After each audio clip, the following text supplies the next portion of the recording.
Hello. This is intermix hector. Intermix hector. We're gonna do 1, 2, 3, 4. Okay, we got this one. Just random. We're doing the random. Okay, we got this. Well, we're looking for something. I found battery lawsuit. Oh, I found battery lawsuit. Wow. 1+9, you still have time to claim 1 million settlement. Okay. Let's go like this. Let's go a little bit further. We're being naughty now. We're being very naughty. Intermix sector introduction. He's doing the website connection. I love you. Website connection. Intermix sector doing the website. Intermix sector. Okay, let's go this one. Japan SoftBank hit with 2.2 billion quarterly loss. WeWork, other tech investment go so. It looks funny. Mama,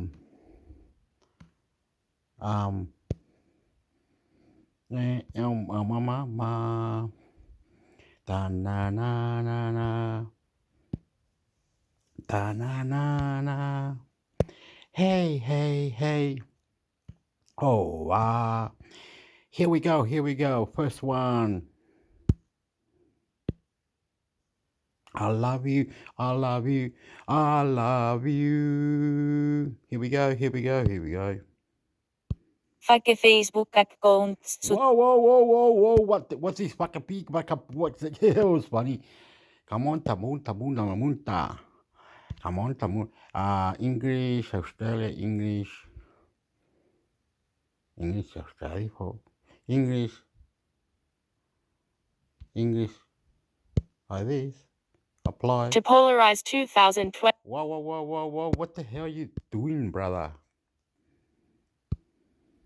Fake Facebook accounts shut down by Meta Prime to polarize 2024 voters. App News. Washington app. Someone in China created thousands of fake social media accounts designed to appear to be from Americans and used them to spread polarizing political content in an apparent effort to divide the U.S. ahead of next year's elections, Meta said Thursday. The network of nearly 4,800 fake accounts was attempting to build an audience when it was identified and eliminated by the tech company, which owns Facebook and Instagram. Whoa.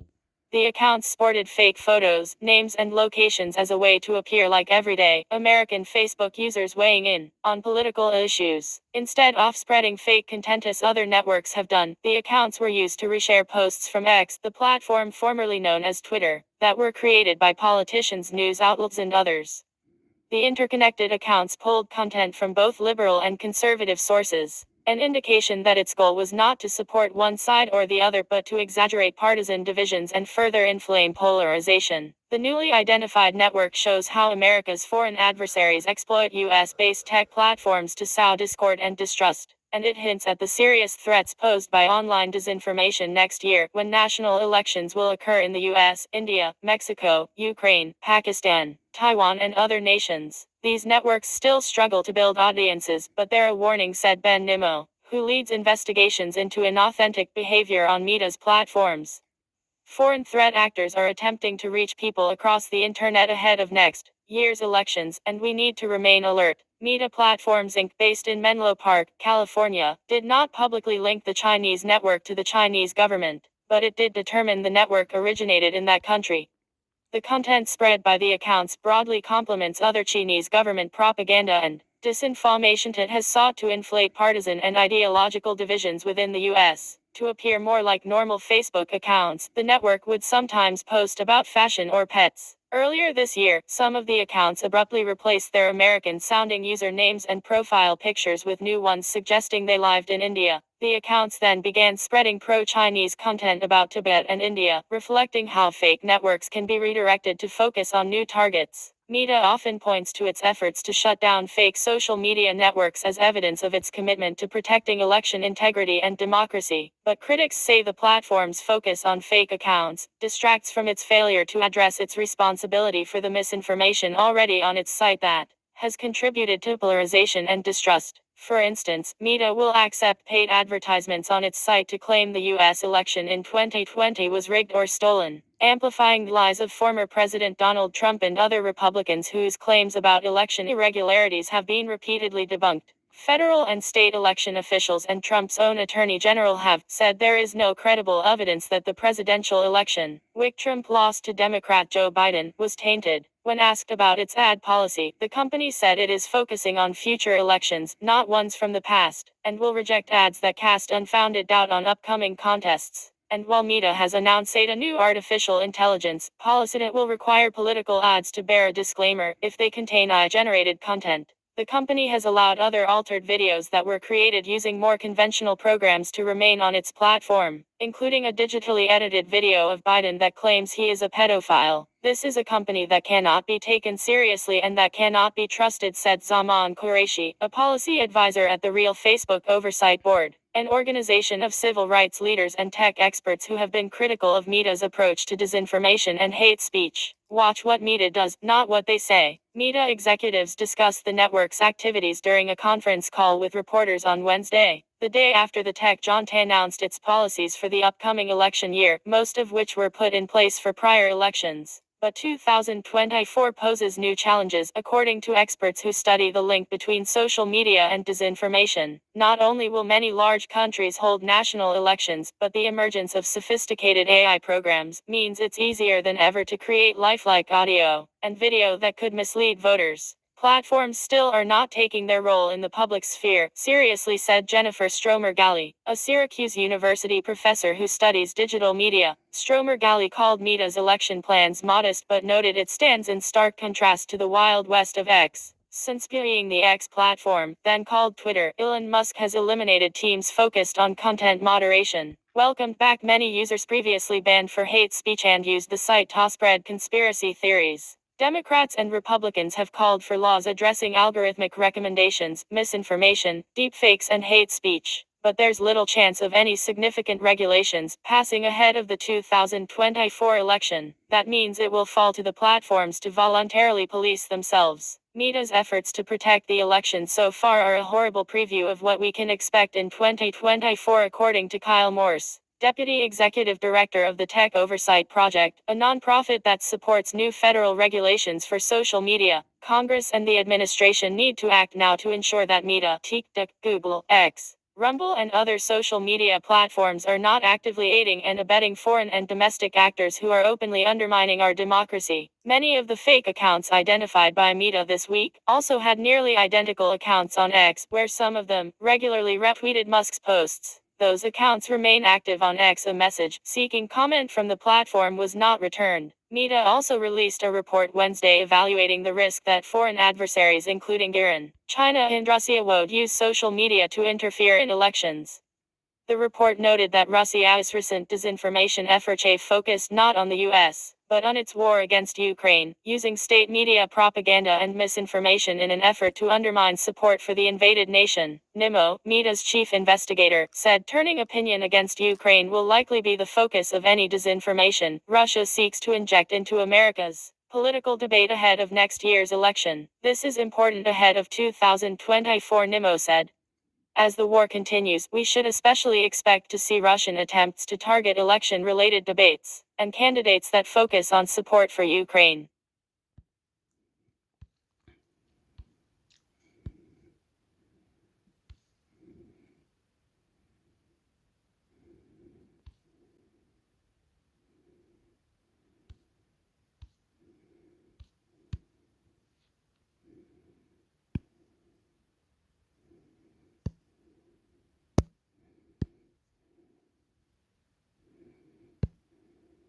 Musk says he doesn't care about advertisers that flood X app news. Updated hour minute AM PM time zone, month full day, year updated 11:15 AM ad, November 30th, 2023. New York app billionaire Elon Musk said Wednesday that advertisers who have halted spending on his social media platform X in response to anti-Semitic and other hateful material are engaging in blackmail and, using a profanity, essentially told them to go away. Don't advertise, Musk said. He appeared to specifically call out Walt Disney Co. CEO Bob Iger, saying, "Hey Bob, if you're in the audience. That's how I feel." In an on-stage interview at the New York Times Dealbook Summit, Musk also apologized for endorsing an anti-Semitic conspiracy theory in response to a post on X that helped fuel on advertiser exodus. The comments come just 2 days after Musk visited Israel, where he toured a kibbutz attacked by Hamas militants and held talks with top leaders. Musk has faced accusations from the Anti-Defamation League, a prominent Jewish civil rights organization, and others of tolerating anti-Semitic messages on the platform since purchasing it last year. The content on X, formerly Twitter, has gained increased scrutiny since the war between Israel and Hamas began in October. A slew of big brands, including Disney and IBM, this month stoked advertising on the platform after a report by liberal advocacy group Media Matters said their ads were appearing alongside pro-Nazi content and white nationalist posts. X has since sued Media Matters, saying the Washington-based nonprofit manufactured the report to drive advertisers from the platform and destroy X Corp. Upa, upa, upa, upa. Walla, walla, walla, walla. That was what's going on with Elon Musk. Elon Musk was making a mobile phone, and he was helping with his X antenna, whatever you call it, for the internet. Anyway, he does some weird stuff. I'm going to look for this one called gamers brother, like that, I think.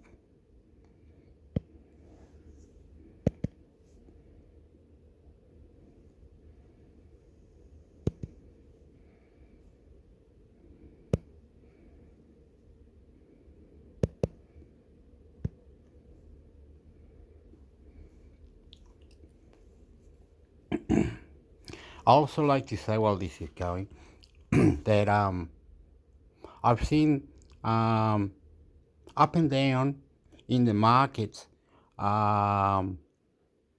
Australia. I live in Australia, so I've seen up and down in the markets that some houses are very high now, like insurance to buy a house, to be with a wife or with a man and a woman, to have kids and everything, is semi high. Like, it's high, but not too high that is corrupted, but it's high, but it's semi.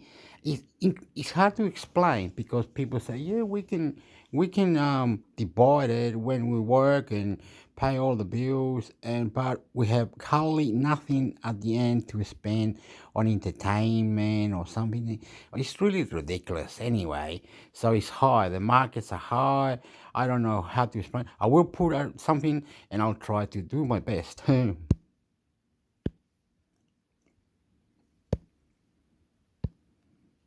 The 7 best new movies and shows to stream this weekend. Games Radar Plus. Movies. The 7 best new movies and shows to stream this weekend. Image credit Disney. It's December, which means the festive season is officially here, and that includes on TV. If you've got a Christmassy itch to scratch this weekend, we've got some cozy, nostalgic picks in the form of the Chronicles of Narnia movies. Oh, yeah, okay. I like to say that, to me, Christmas is sad and very, very sad, because people are homeless, people don't have nothing, drug addicts, punch ups, alcoholic, me, myself, stupid idiot. But I have my family that, I don't know if they're visiting me or whatever they're doing. It's incredible what's going on. Movies, which are now streaming on Hulu, and the Snoopy Show Christmas special on Apple TV+. Eddie Murphy stars in new Christmas comedy, Candy Cane Lane on Prime Video, too. 'Tis not the season everywhere, though, and we've got plenty of non-festive recommendations. 2. Indiana Jones and the Dial of Destiny is now streaming on Disney Plus, for example, and a brand new season of Apple TV Plus drama Slow Horses also premiered this week, over on Netflix or Sky Cinema, if you're in the UK. Oscar favorite May December, starring Natalie Portman and Julianne Moore, is now available to watch. And the Doctor and Donna return for a new Doctor Who 60th anniversary adventure in Wild Blue Yonder on BBC iPlayer and Disney Plus. Indiana Jones and the Dial of Destiny, available worldwide. Watch now Disney Plus. Harrison Ford's latest outing as everyone's favorite whip-wielding archaeologist Indiana Jones is now available to stream on Disney Plus. This time around, Indy is joined by his goddaughter Helena, played by Phoebe Waller-Bridge, and the pair go up against the villainous Jurgen Voller Mads Mikkelsen. Indiana Jones and the Dial of Destiny takes a slightly different turn for the franchise, though, thanks to the titular device time travel is on the cards. For more on the movie, check out our interviews with Harrison Ford, Phoebe Waller-Bridge, and James Mangold, as well as producers Kathleen Kennedy and Frank Marshall. Slow Horses Season 3, available worldwide. Watch now Apple TV Plus. Gary Oldman's Jackson Lamb and his team of Me5 rejects return for a third round of Slow Horses on Apple TV Plus. In the new batch of episodes, a romantic liaison in Istanbul, Turkey, threatens to expose one of the British security service's deepest secrets, and Jackson's team is swept into the conspiracy. New additions to the cast for Season 3 include Gangs of London soap Dirisu and Catherine Waterston. The first 2 episodes are available to stream now, with new episodes releasing every Wednesday. Doctor Who, Wild Blue Yonder, available worldwide. Watch now BBC iPlayer in the UK, Disney Plus everywhere else. David Tennant and Catherine Tate return for the second of 3 Doctor Who 60th anniversary specials. Unlike last week's episode The Star Beast, this week's Okay, I just like to say something. They got Netflix, but why don't they have one saying the capital of Australia is called Canberra, and we got this TV show or this TV app or this TV thingy on Canberra, the capital of Australia, showing how Australia is called water, a special bands of army protocol from America that they are in Northern Territory. Why don't they do that? Why don't they have a show that shows what I'm trying to say? You know the caves? Well, they live under the tunnels and everything, and they got a special army force elite from America. They are in Northern Territory. Why is the Northern Territory or other parts of Australia called American Army here? And why is that going on? And why is China saying, can we buy this? Do we have this? Can we do this? Like Darwin, which is on the Northern Territory again, and they got lease for 10 years or whatever it is, 99 years, and they have to follow protocol. Why don't they have a TV show for Australia and everything, or whatever it is, to go on Netflix or Disney or something, or are you stealing all our good shit and we can't even watch it on our own TV? I don't know where was the games the other day, where the South Pacific Olympic Games or whatever it was. All the indigenous, all the countries in South Pacific Islanders, New Zealand, Australia, they were on, and I couldn't, bloody hell, couldn't watch it on my TV. It would be live. You reckon it would be? Rugby union. Where is all these rugby union games? Where the bloke down the road was saying they don't show it on TV, my friend. Oh yeah, some stuff is been hidden away from our TV stations. So something they are really disgusting. Why? Because we need India, or we need Philippines, or we need someone else to come here to make movies, to do things in different style, like this new channel that is on, like SBS on demand or whatever it is. Oh yeah, right. Who knows what I'm talking about? But then no, come to my front of my TV and find out if you can watch SBS in Spanish. SBS in Spanish, SBS in whatever language, and they say, yeah, you can, oh, yeah. But they're hidden it away, mate. They're hidden away the World Game, whatever it was on SBS. That football, like they're supposed to have at 11 o'clock at night for 45 minutes or maybe less, 38 minutes. That's what they were saying. They were doing it so quick and incredible. The European football, highlights for European football for 39 minutes. They were doing it so quick one day. They did it one day. It was called the World Game. And no, they can't. Oh, no, they somehow they're not showing things. They're not doing things. We're missing out on things.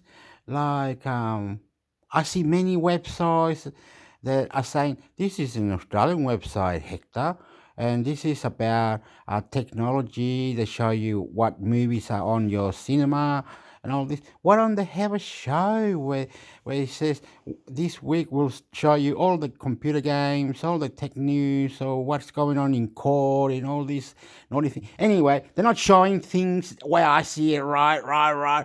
And you're going to come here and you're going to say, there they are, there they are, there they are, there they are, there they are. And I say, yeah, but you have to sign into it. Oh, well, we'll sign into it. Then you can watch them, Hector. I said, but they don't really have the tech news and the things. Well, those are on a website, Hector. That website's not a TV show, you idiot. Yeah, right. So some other countries got more banks, more things, and movies. They can make movies. They can make technology. They can make whatever they want. They can do whatever they want. Why don't they just come to Australia and show us how to do these things, and then we can do it ourselves, like make microchips, computers, incredible things. China could come and bring their lab over here. We can do things with China. Will be no problem. We'll have many things you want to. We'll be love. Like Russia, we'll be love. Come, different. So now what happened? Don't know a lot about what to expect. Per the BBC's official synopsis, though, the duo find themselves at the furthest edge of adventure. To escape, they must face the most desperate fight of their lives, with the fate of the universe at stake. May-December. Available worldwide. Watch now. Netflix in the US, Sky Cinema in the UK. The latest movie from Carol Helmer Todd Haynes, May-December, stars Natalie Portman as an actor who goes to meet and study the life of a woman. Okay, we don't have a BBC, we don't have a Netflix, we don't have a special app that says, grab this app, and it'll have 1,000 movies, 1,000 days for Australia, blah, blah, blah, blah, blah, blah, blah. You don't have that. We got one Free iView, I think is the name of it. And it's no good, man. It's not good. It's not fully equipped. Not fully equipped. It's not mind blowing. It's not, mate. It's not, right? Doesn't have news, drama, or film, or whatever they want. Anyway. Playing in an upcoming film. That woman is Gracie Julianne Moore, whose relationship with her husband Joe Charles Melton was a tabloid scandal when it first began, 20 years prior, when he was still a minor. Laugh out loud, funny and viscerally uncomfortable in equal measure, this under-the-radar gem is not one to miss. The Chronicles of Narnia trilogy, available US. Watch now. Hulu. While they're not technically Christmas movies, we don't think there's anything much more festive. Okay. If I knew there was an Australian Chilean thing, I would have put it on, mate. I would have been crying, oh my God, they got a Chilean.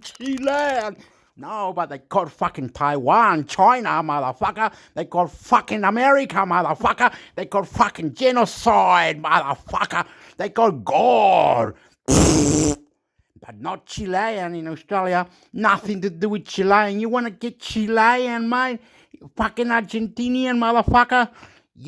How you gonna do that? You gotta go into the fucking Google fucking podcast and get it, mate. You gotta do things like I do to show you where they're at. So next time or in the future, if my mind would blow, mind blowing, I will show you what needs to be shown that Australia can have for you apps in technology, other things. You fucking it's not there, mate. It's not there. It's hard to get this thing. For others, they just turn the TV on, they do this, buy this equipment, it's called Apple this, Apple that, fucking this, and all the fucking APK, all the international things are on it. You can watch Chilean things, but you gotta buy this equipment, NVIDIA Shield, fucking the box. You gotta buy this to get the. You gotta go around in circles. Blue. Lion, The Witch and the Wardrobe, Prince Caspian, and Voyage of the Dawn Treader are all streaming now on Hulu. Based on C.S. Lewis fantasy novels, the series follows the adventures of the Pevensey children in Narnia as they come up against the White Witch Tilda Swinton and other foes. James Mac. Okay.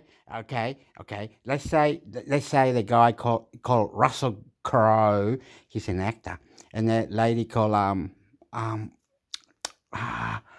anyway, many actors are in America, in Hollywood. Why? Why? Because they can't be in Australia because we don't have enough money to pay them millions and millions of dollars like you do over there, right? When you see us playing cricket or basketball or whatever, playing. Go to Europe, they play football players, millions. Go to fucking wherever, millions, mate. Fucking millions to be a movie star. Snoop Doggy Dogg and Dr. Dre, million. Us here, rappers, hip hoppers, fucking. If we do become famous, lucky. Only a little bunch, 6, no more hip hop.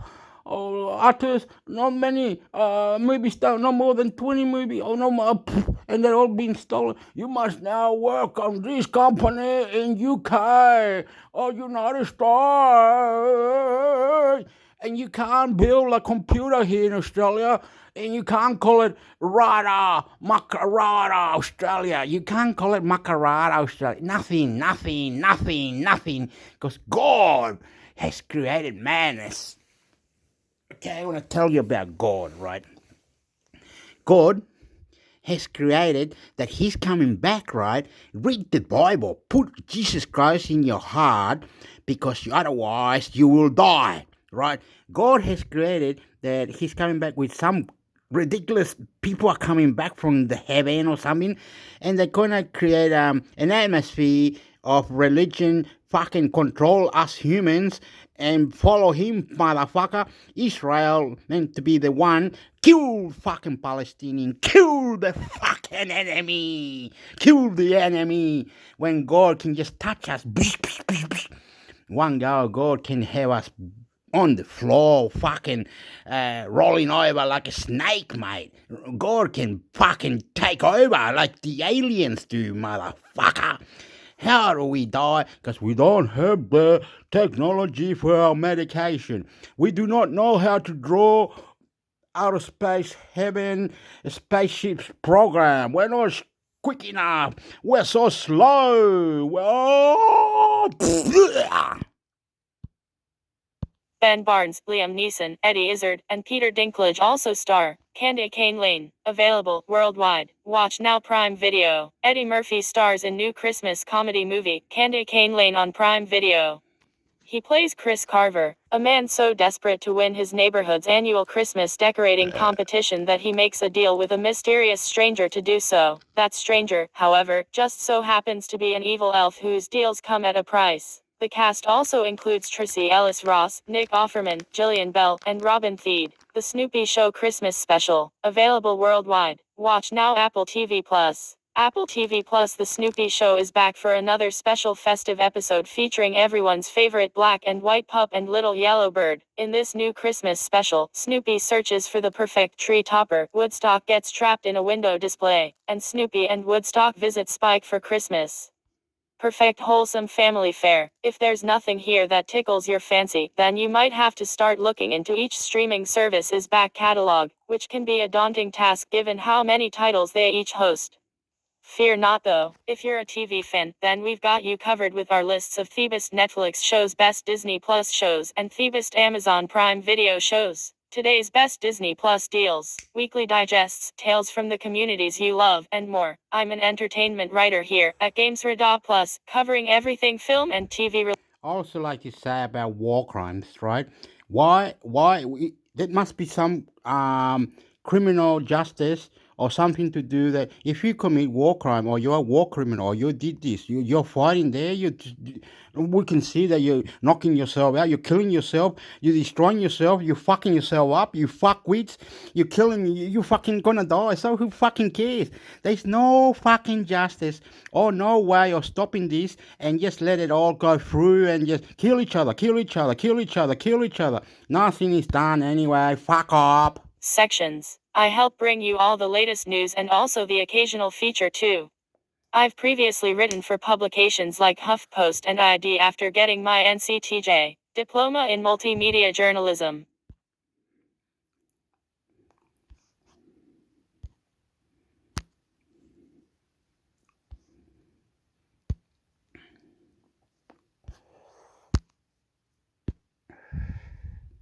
So if they do have war crimes, one more time, right? Yeah, Russia's killing each other. There's drug deals going on in America, drugs like cartel and everything. Why ain't all this stop? Why don't this stop?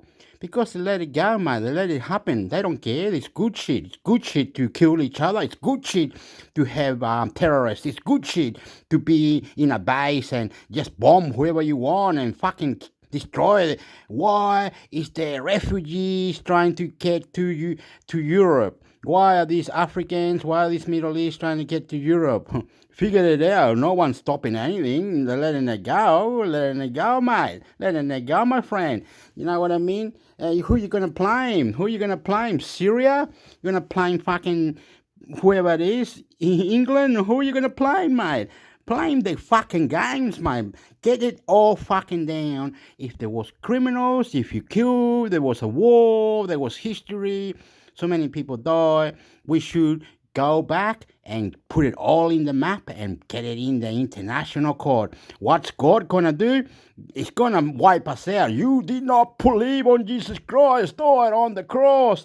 I don't know. What about the indigenous culture? They were genocide. All right, you're fucked, mate. Pichu! Kill intermix hector now. Is it kill intermix hector? Rockstar announces the GTA 6 trailer is releasing next week. GamesRadar Plus. The first GTA 6 trailer will release next week, Rockstar has confirmed. After telling fans that they can expect the first trailer for GTA 6 to drop in December, Rockstar has very quickly confirmed exactly when the trailer is set to go live. On December 1st, the developer shared the image below letting us know that the first ever GTA 6 trailer is and there's no chance of Australia making a cartoon, anime, whatever it is, or a computer game that goes wild around the world, or try to help Singapore, try to help Philippines, try to help Fiji, try to help Argentina. Australia is not allowed to, because if we do go there and create a rocket to go out of space, we must tell everyone in the world we're doing it because of this, because of that. They want to know everything. They want get it right, mate. Nothing to take to the international court. Nothing to take to the international court. No, fuck the international court. /6 a.m. PT /2 p.m. GMT. I'm sure longtime GTA fans were quick to notice the image that accompanies the trailer's release time, a sunset sky filled with palm trees. Although we know very little about the upcoming game and its setting, the tropical theme of the post seems to suggest some kind of connection to Miami or, more specifically, Vice City. If you remember the GTA 6 leak from late 2022, which saw over 90 screenshots and videos being shared online, you may have an idea of what we might see in the trailer. Although a huge disappointment for Rockstar, the developer did reveal that the leaked footage did come from an early build of GTA 6, meaning some of it may still find its way into the final game. It's best to keep an open mind about these things, though, as a lot could have changed behind the scenes. Regardless of what the upcoming trailer reveals, fans are certain to have a lot of thoughts. Okay, Canada. Canada might have saved a lot of indigenous people in history.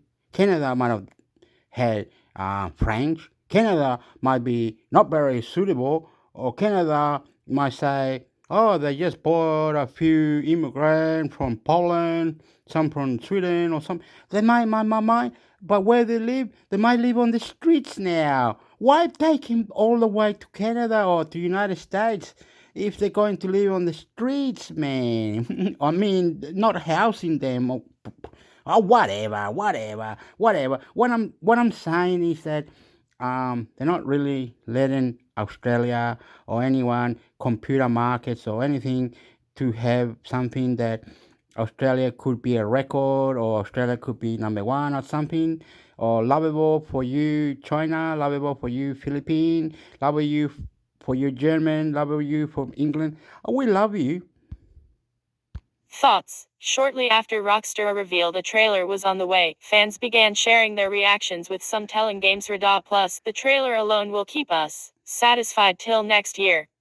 Clearly the GTA 6 trailer reveal proves no one does hype quite like Rockstar Games. On the topic of trailers, no pressure with GTA 6 Rockstar, but GTA 4 and GTA 5 had two of the best reveal trailers of all time. Weekly digests, tales from the communities you love, and more. Okay, the sign they got a trailer for this GTA 6 is action. Oh, it's a game. It's a game. It's a game. It's a game. Okay, get it right. Hector, stop screaming. You're screaming now. You're acting silly, please.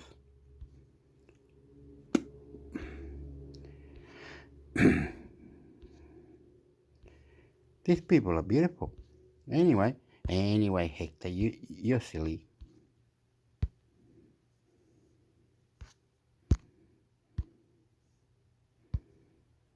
PlayStation Portal review. I wish I could take this one-trick pony outside GamesRadar Plus. GamesRadar Plus verdict. The PlayStation Portal is excellent at being a S5 remote play handheld, but it ultimately feels like it should have more strings to its bow. If you're simply looking for a way to play PlayStation 5 games at home while having DualSense controls at your fingertips, picking up Sony's device might be worthwhile. However, there are various other alternatives capable of providing almost the same functionality while serving more than one purpose. Pros. Plus. Great integrated DualSense controls. Plus. Reliable S5 remote play performance. Plus. Decent screen quality. Cons. Minus. Fully relies on S5. Minus. Won't work across networks. Minus. No Bluetooth connectivity. I'm not exaggerating when I say the PlayStation Portal is probably the most frustrating handheld I've ever tested. That's not down to the way it performs as a S5 remote player, as it pretty much nails its primary task. If anything, I'm frustrated that Sony decided to skip on everything else that'd make it the next big disruptor since the Steam Deck, forcing it instead to function like a Wii U controller with less features. Yet, in spite What's the name of this? PlayStation Portal review. We should could take this one trick pony outside the game. Okay. PlayStation controller. Just the controller is the PlayStation Portal being as a Wi-Fi remote. So can you plug it into your side of your TV or MBI, whatever you call it, when you plug it into side of your TV with a cable or something, and watch it while you're playing, and whatever it is, and you're playing on the TV or whatever. Can it go and get the app to have a Bluetooth or something, or the third party or something? I use going to I use going to create things with something missing on it. So next minute you created the best phone in the world, but guess what? You use that charger too much and your battery's gone, so you gotta get new battery. And plus it doesn't have this a special thing, so you gotta go to the third party to get it or something. You didn't create everything with everything on it, obsolete.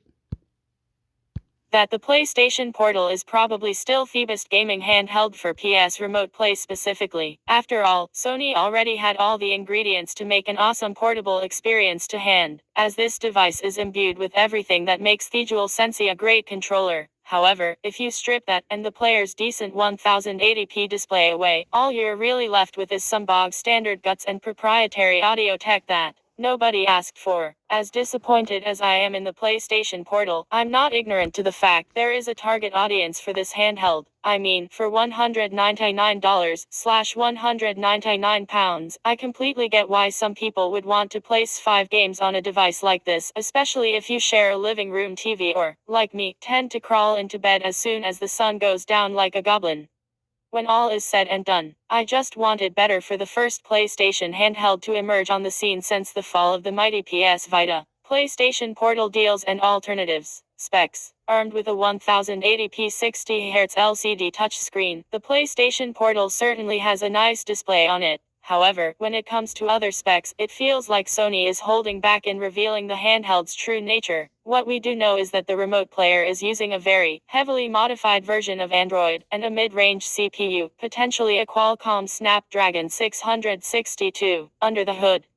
Naturally, the latter's inability to handle much else other than streaming could be why the console giant is staying mum about innards. But it's actually some of its publicly available traits I'm more irked about. PlayStation Portal specs. Price $199/£199. Display 8-inch LCD touchscreen. Resolution 1920x1080. Refresh rate 60 Hz. Connectivity USB charging, Wi-Fi 5. Audio 3.5mm headphone jack, PS Link built-in speakers. For starters, the PlayStation Portal features Wi-Fi 5 support, which I find ludicrous considering its sole purpose is to hook up to an at-home network. Whether opting for the newer Wi-Fi 6 instead would have improved performance is another matter entirely, but as well go on to discuss. The handheld's connectivity capabilities are far from flawless. I've already mentioned my other big gripe, and yep, it's the lack of Bluetooth support. I would have honestly respected this handheld more if it decided to ditch wireless audio altogether, but Sony is using it as an excuse to get you in on its new proprietary PS Link ecosystem. Sure, there's a 3.5mm jack if you really don't fancy paying for something like the Pulse Elite wireless headset,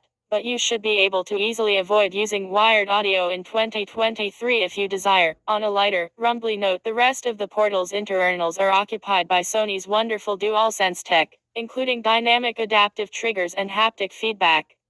That's sure to delight anyone who prefers fully fledged gumpads over tiny nubs and sticks included in many handhelds throughout the years, and there's virtually no difference between the Portal's controls and the PlayStation 5's beloved gumpad design. In a way, the PlayStation Portal sort of looks like someone turned a Teletubby into a DualSense controller, as that 8-inch screen in the center dominates its design. That's not to say I dislike its aesthetics, as retaining each side of the controller's original design helps this handheld boast ergonomic prowess. It may feel a bit more like holding a small dinner tray than a gumpad, but everything will feel super familiar once you adjust to the extra width. The Portal is clad with the same black and white plastic armor at the back, bridging the two halves of the DualSense where their textured grips end. At the top, you'll find power on and a PS Link button to the left, volume up and down to the right, and nothing but a subtle Sony logo in the middle where I would have put the USB charging port. Instead, you'll find it under the bottom lip with the 3.5mm jack, meaning if you want to charge and play, you'll have to deal with it snaking under you to an outlet or the S5 itself. Spoiler, doing the latter doesn't provide additional functionality, and I'll soon touch on why that stinks. Features. Alright, let's rip the bandage off and talk about the PlayStation Portal's feature. That's right, I made that a singular, as it really is just a remote play device. Upon turning on the handheld, you'll be greeted with that white PlayStation logo we've all seen before, followed by a brief wizard that will ask you to select a network connection and sign into your PSN account.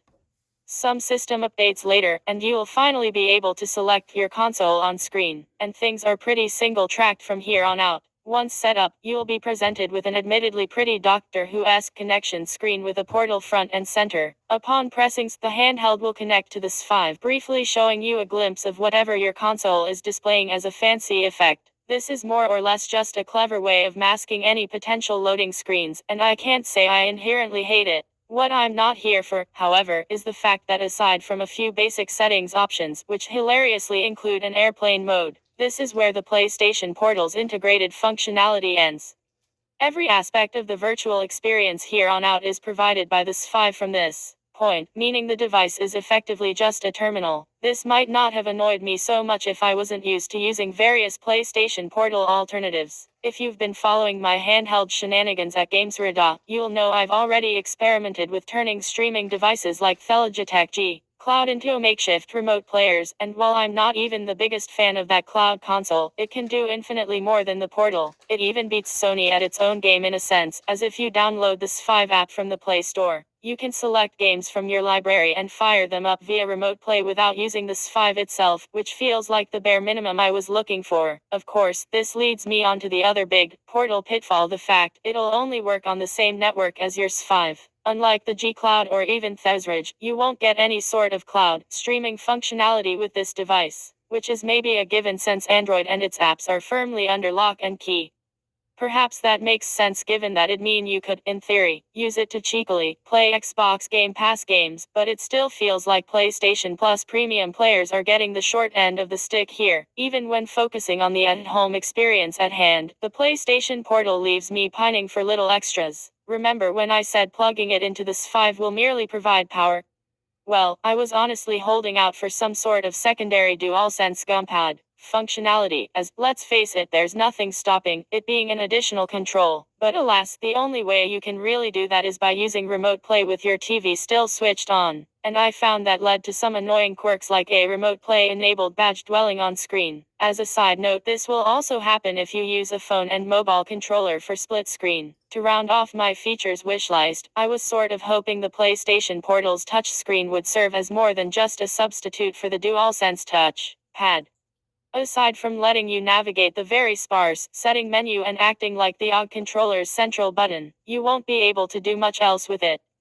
I was hoping I could actually navigate the S5's menu using touch rather than controls, but that's firmly not on the menu. Performance. Okay, we're finally onto performance, and this is where the PlayStation Portal starts to win me back over. Simply put, the remote player was able to, for the most part, link up to my S5, provide 1080p 60Hz visuals, and avoid any glitchy nonsense in the process. That may sound like the bare minimum, but I've used enough broadband-reliant devices to know that network woes are sometimes unavoidable. Yet the Portal almost managed to completely dodge feeling like it's connected to the internet at all, which is exactly what I envision for the future of game streaming. I'm on a bit of a swan kick at the moment, so I decided to revisit the Crash Bandicoot Insane trilogy using the PS Portal. I was actually sort of dreading this decision, as the thought of missing the edge of pits by a pixel due to any added latency horrified my soul. However, I'm pleased to report that any Bandicoot injuries that did occur were down to my own stupidity, as everything felt the same as it would were I using my TV. I also decided to give Returnal a proper playthrough, and zipping around Atropos using Celine's jetpack was so zippy and fun that it distracted me from the game's grueling roguelike difficulty. Visually, the Portal also holds up surprisingly well considering it's just a standard LCD. That may sound like I'm knocking traditional screens, but I've also been testing the Razer Edge for an upcoming review, and I thought Sony's display would look comparatively much worse compared to an AMOLED. While there's undeniably a gap in terms of contrast, I was pretty happy with the sharpness and clarity provided by the Portal's 8-inch panel, and colors managed to steer clear of being wishy-washy too. As for battery life, I was able to squeeze around 5 hours out of the PS Portal with brightness up full. It's worth noting you can't reduce resolution on this handheld or make any tweaks to consume less power, so dialing back brightness is your only option if you want to reach that upper 7 hours the portable should be capable of. Sadly, I do have one complaint in regards to the PlayStation Portal's performance, and it ties back to a weird issue that occurs when downloading S5 games. For reasons unknown to me, installing something onto the console while connected via remote play disrupts the handheld's connection, inevitably leading to you being disconnected altogether. It almost feels like trying to use a slower network with little bandwidth to spare, even though I'm using gigabit. Perhaps this is something that will be fixed in the future, but it does make trying to swap out games away from the living room an absolute pain. Should you buy the PlayStation Portal? If you've got $200 to spare, and you're looking for a straight talking S5 remote play device, the PlayStation Portal will serve your needs. Everyone else with even slightly bigger gaming ambitions, however, may want to explore other avenues, as there are plenty of alternatives out there that can scratch the same streaming itch. No, that doesn't mean I want you to go and spend $100 more on a Logitech cloud, and I know not everyone will be into turning the smartphone into a PlayStation Portal substitute using a Backbone One. That said, there are so many options out there that can provide almost the same experience, while also offering up more functionality, and it's hard not to question the Portal's worth as a handheld with that in mind. Is the PlayStation Portal a great remote player? Yes, absolutely. Does it remotely hold up against other handhelds? Well, if it weren't for the fact it dual wields two halves of a DualSense pad, I'd find it hard recommending this device to anyone. In truth, it's the gumpad and slightly bigger than average screen that comes in clutch for Sony here, and keeping things niche is what will keep this device from universal greatness. You'd be forgiven for reading this review and thinking I hate the PlayStation Portal, but it's actually not the case. Ultimately, it's that frustration I mentioned in my opening that keeps me from loving this handheld as much as I want to, and I just wish I could take this one-trick pony outside. Today's best gaming handheld deals. How I tested the PlayStation Portal. For around 2 weeks, I used the PlayStation Portal to place 5 games instead of my living room TV. During that time, I sank a few hours into Crash Bandicoot 2 Remastered alongside Returnal, and I also cleared off some side quests in Final Fantasy XVI. As a point of comparison, I also used Remote Play on the Logitech G Cloud and Razer Edge using the same games and levels to check for differences in performance. If you'd like to learn more about how we test handhelds and other gaming tech, check out our GamesRadar Plus hardware policy for more details. Need a new PlayStation? Check out Thebest's 5 bundles and deals. If it's gumpads you're after, take a peek at Thebest's 5 controllers for our favorite compatible pads. PlayStation Portal, price comparison, more info, available platforms, hardware, less. I've been messing around with PCs, video game consoles, and tech since before I could speak. Don't get me wrong, I kick-started my relationship with technology by jamming a Hot Wheels double-decker bus into my parents' VCR, but we all have to start somewhere. I even somehow managed to become a walking, talking buyer's guide at my teenage supermarket job, which helped me accept my career fate. So, rather than try to realize my musician dreams or see out my university degree, I started running my own retro pop culture site and writing about video games and tech for the likes of TechRadar, the Daily Star, and the BBC before eventually ending up with a job covering graphics card shenanigans at PC Gamezn. Now, I'm your friendly neighborhood hardware editor at GamesRadar, and it's my job to make sure you can kick butt in all your favorite games, using the best gaming hardware. Whether you're a sucker for handhelds like the Steam Deck and Nintendo Switch or a hardcore gaming PC enthusiast.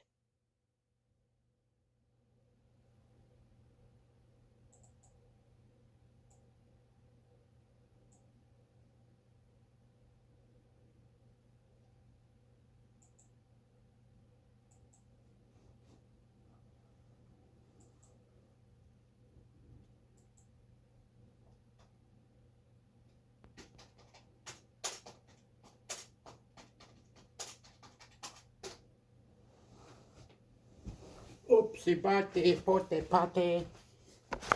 Pote patty para potate. A upple patty potato. Potato potato. Waleto teto teto. Wow, wow.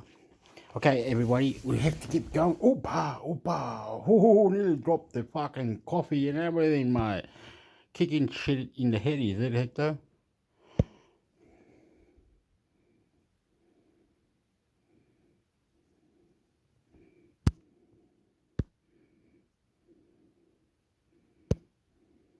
Does Israel have the right to self-defense in Gaza?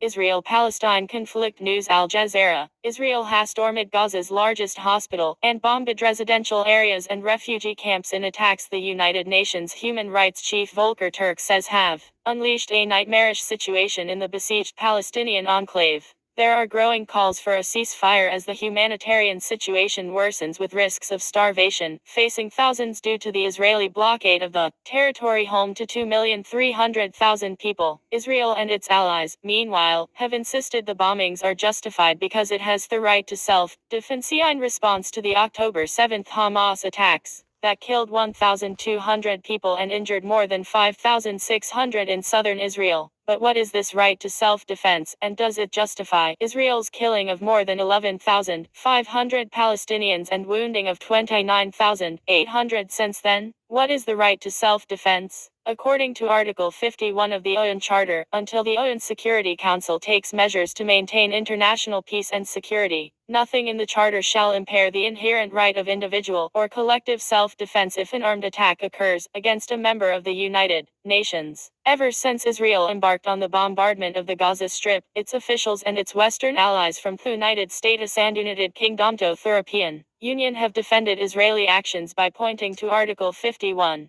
Does it apply to Israel against Gaza? Many experts aren't convinced that it does apply. The right to self-defense can be invoked when the state is threatened by another state, which is not the case. Francesca Albanese, UN Special Rapporteur on Human Rights in the Occupied Palestinian Territories, said in an address to the Australian Press Club on Tuesday. The attack Israel faced on October 7 came from an armed group in a territory, Gaza, that Israel has effectively controlled. Israel withdrew its forces from Gaza in 2005, but it has imposed a land, sea and air blockade on the enclave since Hamas came to power in 2007. That, according to Albanese, amounts to occupation. Although Israel and its allies disagree with that assessment, Israel does not claim it has been threatened by another state. It has been threatened by an armed group within an occupied territory. It cannot claim the right of self-defense against a threat that emanates from a territory it occupies. From a territory kept under belligerent occupation, Albanese said. Albanese was referring to a 2004 advisory opinion by the International Court of Justice, which said the construction of Israel's separation wall in the occupied West Bank was illegal. The ICJ rejected the Israeli argument to build the wall, saying it could not invoke the right to self-defense in an occupied territory. Are there other challenges to Israel's argument? Other experts point to the devastating scale of Israeli attacks on Gaza, the death of a reported 4,710 children, attacks on healthcare, the withholding of water and electricity. These cannot be merely justified as a right to self-defense, said Ian Overton, executive director of the London-based Action on Armed Violence, which conducts research and advocacy on armed violence against civilians. He added that for Israel to claim this right without being challenged would be a mockery of the international humanitarian law. What rules govern Israel's war on the Gaza Strip? Armed conflicts are governed by international humanitarian law, a set of rules contained in international agreements like the Fourth Geneva Convention of 1949, as well as other agreements and conventions meant to ensure that all member nations subscribe to a list of fundamental rules during conflicts. But member states do not always act by the rules. Most recently during the Ukraine-Russia war, Israel has been accused of war crimes in its previous military assaults on Gaza, but it has not been held accountable. In the current conflict, though, experts said Israel's actions seem to violate all of the four main principles of distinction between civilians and combatants, proportionality between anticipated loss of civilian life and damage and the strategic military advantage of an attack, legitimate military purposes, and the humane treatment of all individuals from civilians to detainees and hostages. Among the dead Palestinians in the current conflict, as of Thursday, are 4,710 children and 3,160 women. The scale of the bombardment and its impact on civilians raises questions about Israel's adherence to proportionality. Overton told Al Jazeera, Israel's bombing of Gaza has also killed 102 aid workers with the UN Relief and Works Agency for Palestine Refugees UNRWA, making this the deadliest conflict ever for UN staff in the organization's history. Is it justifiable to attack civilians during a conflict? It underlines the fundamental rule of all wars that parties in a conflict must always make a distinction between civilians and combatants, and that civilians and civilian objects must never be attacked. Hence, there is no justification for civilians being attacked by either side in the current conflict, and it is unlawful. Neve Gordon, a professor of international law and human rights at Queen Mary University of London, said both Hamas's and Israel's actions were clearly war crimes, adding that it was obvious to anyone that Hamas's actions on October 7 violated It is also obvious that Israel has committed war crimes in Gaza since October 7, he said. There is the collective punishment through the stopping of water and electricity, the compelled movement of populations, and then the unleashing of eruptive violence that is killing thousands of civilians, while destroying the very infrastructure of existence in the Gaza Strip. Gordon added, Israel controls what goes in and out of Gaza. Even the fuel for its sole power plant, which has since shut down, has been supplied with Israel's permission. Israel's claims that Hamas is operating out of civilian facilities, however, are aimed at justifying civilian casualties, Gordon said. When Israel claims Hamas targets in refugee camps and hospitals, the idea in both cases is to underscore that the value of the target is extremely high and, therefore, that Israel is abiding by the principle of proportionality, even if many civilians die, Gordon said. What about Israeli attacks on hospitals, schools and refugee camps? Are such tactics lawful? International humanitarian law insists that medical units must be protected. Similarly, international law also disallows attacks against places that are indispensable to the survival of the civilian population, such as drinking water installations and farmland. Attacking schools and hospitals during the conflict, as Israel has done, is one of the 6 grave violations. According to the UN Office of the Special Representative of the Secretary General for Children and Armed Conflict. Yet Israel has been unrelenting in these attacks despite facing heavy criticism. Experts have pointed to how it has relied on the claim, backed by the US and EU, that Hamas is using civilians in these places as human shields. US President Joe Biden on Wednesday reiterated the Israeli claim of a Hamas base at Al-Shifa Hospital, Gaza's largest medical facility. He offered no proof, and Israel has so far not shown any evidence for that claim either. But what if Hamas is using civilians as human shields? One way Hamas uses civilians as human shields, Israel insists, is by allegedly operating out of schools, hospitals, refugee camps and shelters. But many experts believe that painting civilians as human shields is a convenient argument that Israel has used to create legitimacy for its attacks. When a person in a battlefield is defined as a human shield, he or she loses some of the protections assigned to civilians by the laws of war, Gordon said. What many legal commentators say is that once a warring party uses human shields, lethal forms of violence that might otherwise be prohibited in a civilian setting can be used, he added. Others, like Overton, said that even if Israel's claims about Palestinian civilians being used as human shields are accurate, Israeli actions are still not justified. The claim that civilians are being used as human shields does not absolve a party from its obligations under IL. Even if combatants are present, attacks must still adhere to the principles of distinction and proportionality, Overton said, pointing to how UN Secretary General Antonio Guterres called Gaza a graveyard for children on November 7. This underscores the severe impact on civilians, suggesting that the claim of human shields may not justify the scale and nature of the attacks on civilian areas, he added. What are some other laws that Israel has potentially violated? Israel has also been accused of using white phosphorus, which cold trigger fires as well as lead to severe, potentially fatal burns. Firing white phosphorus is akin to an indiscriminate attack, according to Amnesty International, which affects civilians and military targets alike and hence is prohibited under international law. IL makes it clear that parties to a conflict may not order the displacement of the civilian population, in whole or part, except if military reasons demand or if their security is involved. On October 13, Israel ordered more than 1 million Palestinians in northern Gaza to evacuate and move to the besieged enclave south despite the UN warning that Gaza faced a real catastrophe due to such an order.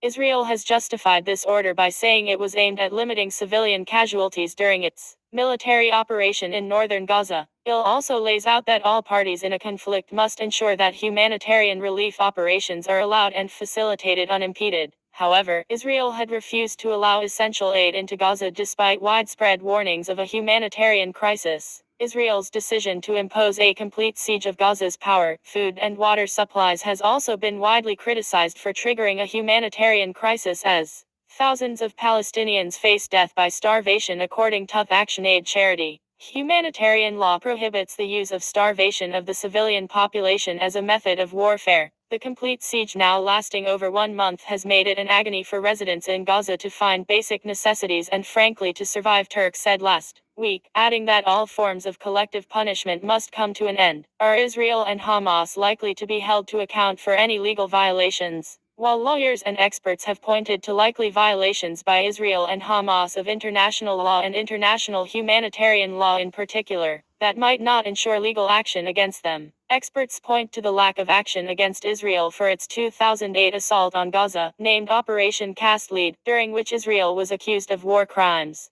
The 22-day Israeli offensive killed 1,400 Palestinians. At least 13 Israelis were killed in retaliatory rocket attacks by Palestinian armed groups. Historical precedents, such as the inquiries following Operation Cast Lead and others, show that while investigations into Israeli actions in Gaza have occurred, they often have not led to significant preventative measures or accountability, Overton said. In the current conflict, the UN Commission of Inquiry on the Occupied Palestinian Territory had announced on October 10 that there was clear evidence of war crimes from both sides, and added that it had been collecting and preserving evidence of war crimes because it is intent on ensuring legal accountability, including individual criminal and command responsibility. The killing of so many civilians cannot be dismissed as collateral damage. Not in a kibbutz. Not in a refugee camp. And not in a hospital, the UN human rights chief said. At least 3 Palestinian rights groups have filed a lawsuit with the International Criminal Court against Israel during the ongoing war, and this week French lawyer Gilles Dever submitted a complaint to the prosecutor at the ICC on behalf of Gaza victims. A US-based civil rights group, the Center for Constitutional Rights, has also sued Biden and senior members of his cabinet for complicity in the unfolding genocide.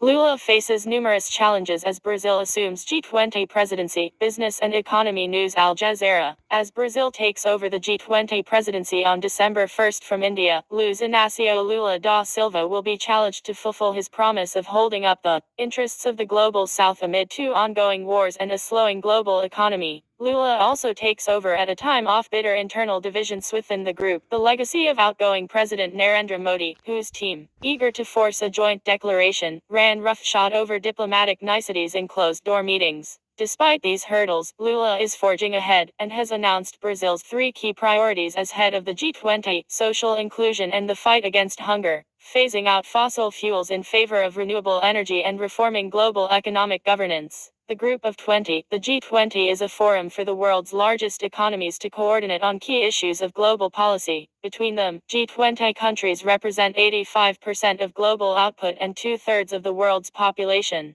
The G20 is made up of the European Union and 19 other countries, a mix of advanced and emerging economies. At its G20 Leadership Summit in September, India invited the African Union, representing 55 countries from across the continent, to become a member of the group. This was seen as a step to underscore Modi's self-prescribed role as the mother of democracy. To mitigate the global trust deficit between rich and poor nations, the G20 was founded in 1999, following the Asian financial crisis. Originally designed as a council for finance ministers to discuss macroeconomic policy, its scope has since widened to cover issues ranging from global development to climate change and gender equality. Critics, in turn, have dismissed the G20 as an ineffectual talking shop. In over 200 meetings, the group did coalesce around its yearly declaration. Otherwise, New Delhi only delivered one joint statement on the African Union. Against a backdrop of rising geopolitical tensions, South Africa and Brazil have openly criticized Israel's bombardment of Gaza. For its part, China hosted a delegation of Muslim countries in November calling for a ceasefire. Elsewhere, the ongoing conflict in Ukraine has also undermined efforts at consensus building. Despite maintaining a neutral stance on that conflict, India has become more critical of Russia in recent months. Modi has also pared back military purchases from Moscow and bolstered diplomatic ties with the West. Sign up for Al Jazeera, America's coverage newsletter protected by reCAPTCHA. Vladimir Putin, who is under an international arrest warrant for war crimes, declined to attend September's gathering in New Delhi. President Xi Jinping of China also skipped the event, amid growing geopolitical tensions with India and deepening ties with Russia. That didn't stop India from turning the annual summit into a commercial for the personality cult of Modi, said Jyoti Ghosh, an economics professor at the University of Massachusetts Amherst. In practice, it was an ineffectual presidency, with the host keener on boosting its domestic image than addressing global challenges. While trying to project India as a global superpower, Modi passes on the baton with no shortage of problems. The world economy is slowing. Climate change is looming, and conflicts in the Ukraine and Palestine have undermined North-South relations, she added. Ahead of this week's handover, Lula informed a virtual summit of G20 leaders that I hope this Israeli-Palestinian ceasefire agreement can pave the way for a lasting political solution to the conflict. Brazil has long maintained support for a two-state solution. Since Hamas's attacks on October 7 and the ensuing Israeli bombardment of Gaza, Lula has repeatedly called for a swift and definitive end to the fighting. In October, Brazil spearheaded a UN Security Council resolution which called for a pause in the conflict, but was vetoed by the U.S. Lula's position on Israel is delicate, but he's arguably the best-placed global statesman to try and stop the carnage, added Gush. Elsewhere, Brazil's president has irked Western leaders by suggesting that Russia and Ukraine share joint responsibility for their conflict. He has publicly backed both Xi Jinping and Vladimir Putin to attend the G20 summit in Rio de Janeiro next year. Equitable global growth. At the G20 summit in New Delhi in September, President Lula urged leaders to try and end world hunger by 2030. Part of that could be achieved through the creation of a global task force against hunger. A Brazilian government official, who asked not to be named, told Al Jazeera. The task force would seek to rally support in areas like low-carbon, agricultural research and farming insurance improvements, especially in food-insecure countries. That would require more funding from wealthy nations, the source said. It's not clear how likely it is that those would come through. Lula has also backed the idea of a minimum global corporate tax rate of 15%. The Organization for Economic Cooperation and Development Act plan, designed in 2021 to clamp down on tax evasion and stem decades of tax competition between governments, could generate at least $150 billion in additional global tax revenues annually. Almost 140 governments have signed up to the ACT agreement and are at varying stages of turning the proposal into law. By expanding the ACT scheme, Brazil also wants to ramp up investment in the green transition. Lula wants the G20 to deploy more funds in renewable energy and nature conservation projects, the official noted. Reforming multilateral institutions. For years, Lula has lobbied to reinforce the role of multilateral bodies, such as the United Nations, to try and resolve global challenges. His commitment to diplomacy, however, goes beyond a penchant for consensus. At the UN General Assembly in New York in September, Lula defended the need to reshape the global governance system. The unequal and distorted representation at the helm of the IMF, International Monetary Fund, and World Bank is unacceptable, he said. In 2022, the IMF provided $160 billion in DRS, the fund's reserve currency, to European countries and just $34 billion to all of Africa. The unfair allocation of SDRS is only part of the problem, says Rogério Studart, a former Brazilian representative to the World Bank. Fund quota limits are also too small for emergency lending, said Studart. He was alluding to IMF programs such as the Resilience and Sustainability Trust, where country grants are capped at 150% of their capital commitments into the fund. These curb the amount of money available for climate disasters, especially in low-income countries. I think that Lula will try and raise country quotas for emergency lending and attempt to reduce the conditions attached to these programs, he added, pointing out that its success was unclear as this had been tried for years. Studart also dismissed the World Bank's cautious approach to risk tolerance. The bank can raise considerably more money for developing countries by adjusting its loan-to-equity ratio, he said. A higher ratio would add to the bank's lending capacity, but come with a higher risk of non-repayment. His remarks echo a G20 report published in July, which said that by raising their lending ratio slightly, groups like the World Bank could unlock billions of extra dollars in new lending. Brazil will echo the findings from the report, Studart said. For Gush, the economics professor, Lula is nothing if not pragmatic. Where the previous G20 presidency was more about domestic politics, Lula is the ideal candidate to try and restore a measure of stability to today's fractious world order.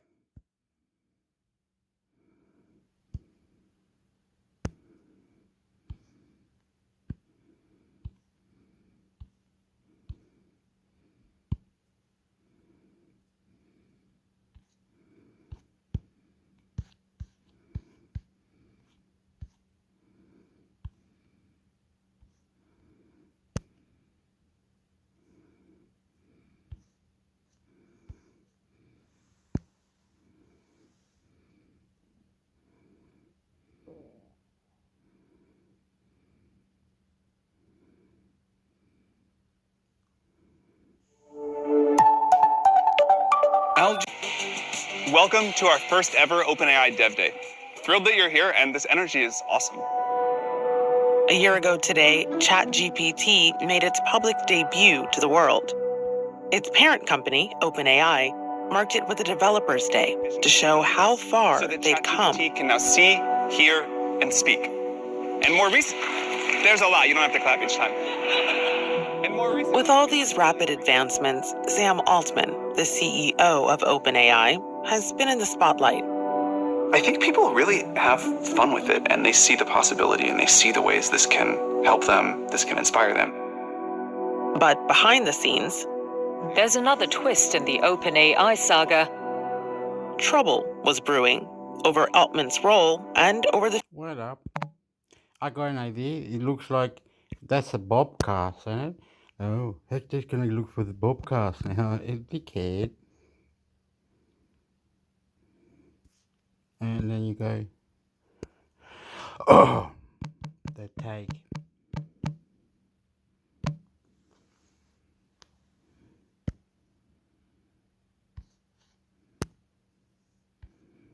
And the world here in 16 minutes, 20 minutes, OpenAI. Okay, I'm just gonna go back a bit. Where we were here. Yep, I gotta look for something. But wait up. Is there many other bobcasts? It's like that one's called the maybe. You go up here or something, and you look for bobcast. Will that be a news or something? Will it turn it into a news or something? Right. What's it gonna do? The tag. It's only doing the tag. Oh, the inside story and the economy. Inside story. Should I?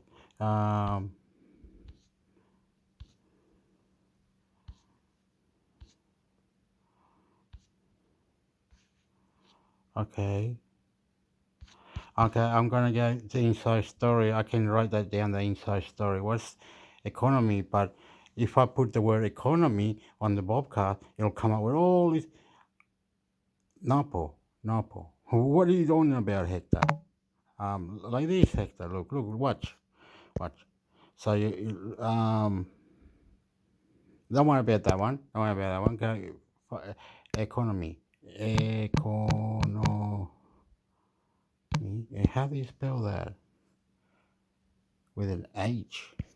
With an H? What do you mean an H? Economy. Why doesn't it have the spell check or something?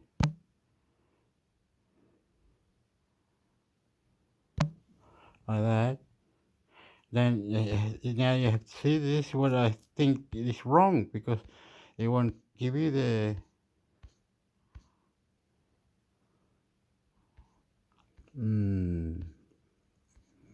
This is wrong, eh?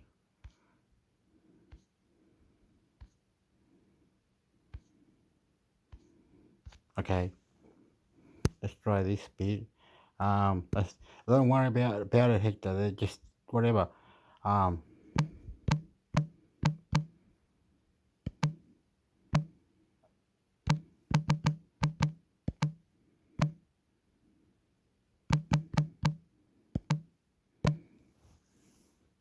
Like that. That's what you want.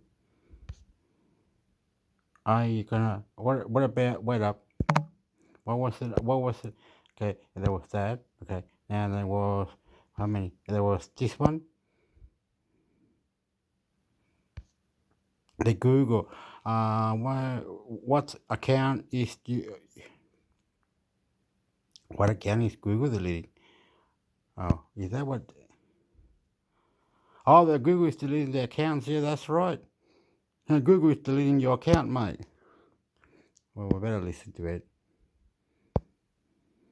Google begins process of deleting inactive Gmail accounts. ABC News. Google announced the move in May to protect users from security threats. December 1st, 2023, 4:03 a.m. Old Gmail accounts could be deleted as soon as today, according to Google. Google will begin purging accounts that have not been used. All right, all right. I'm not saying this a good thing or a bad thing, but I'm gonna say something. In the future, you'll have a mobile phone that it's gonna be you can make it obsolete. They won't. They won't make it obsolete. They won't make the computer obsolete. It almost obsolete to the point whatever. The thing is fast, good, to whatever, but in respect of no respect, they won't have everything, right? And you're gonna say, oh, did I use the wrong thing? What did I do? But why are they deleting my Gmail? Some young person might say, oh, I created a Gmail. I used to use it. Now I use it. Well, go and use it. Go and use it as a Google or watch a YouTube with your Gmail or something. But anyway, join other places. That was what it is. They want it to be safe. Two identification notice. Understanding that in about 2 or 3, 4, 5, 6, 7 years from now, the technology will be advanced, and you can control it the way you want it, but there'll be a problem to it, and you can fix those problems, and it'll be no problem, no worries. All right, you're talking to someone who's an expert or someone who knows what is going on. Listening and reply. You're understanding. You're a beautiful person.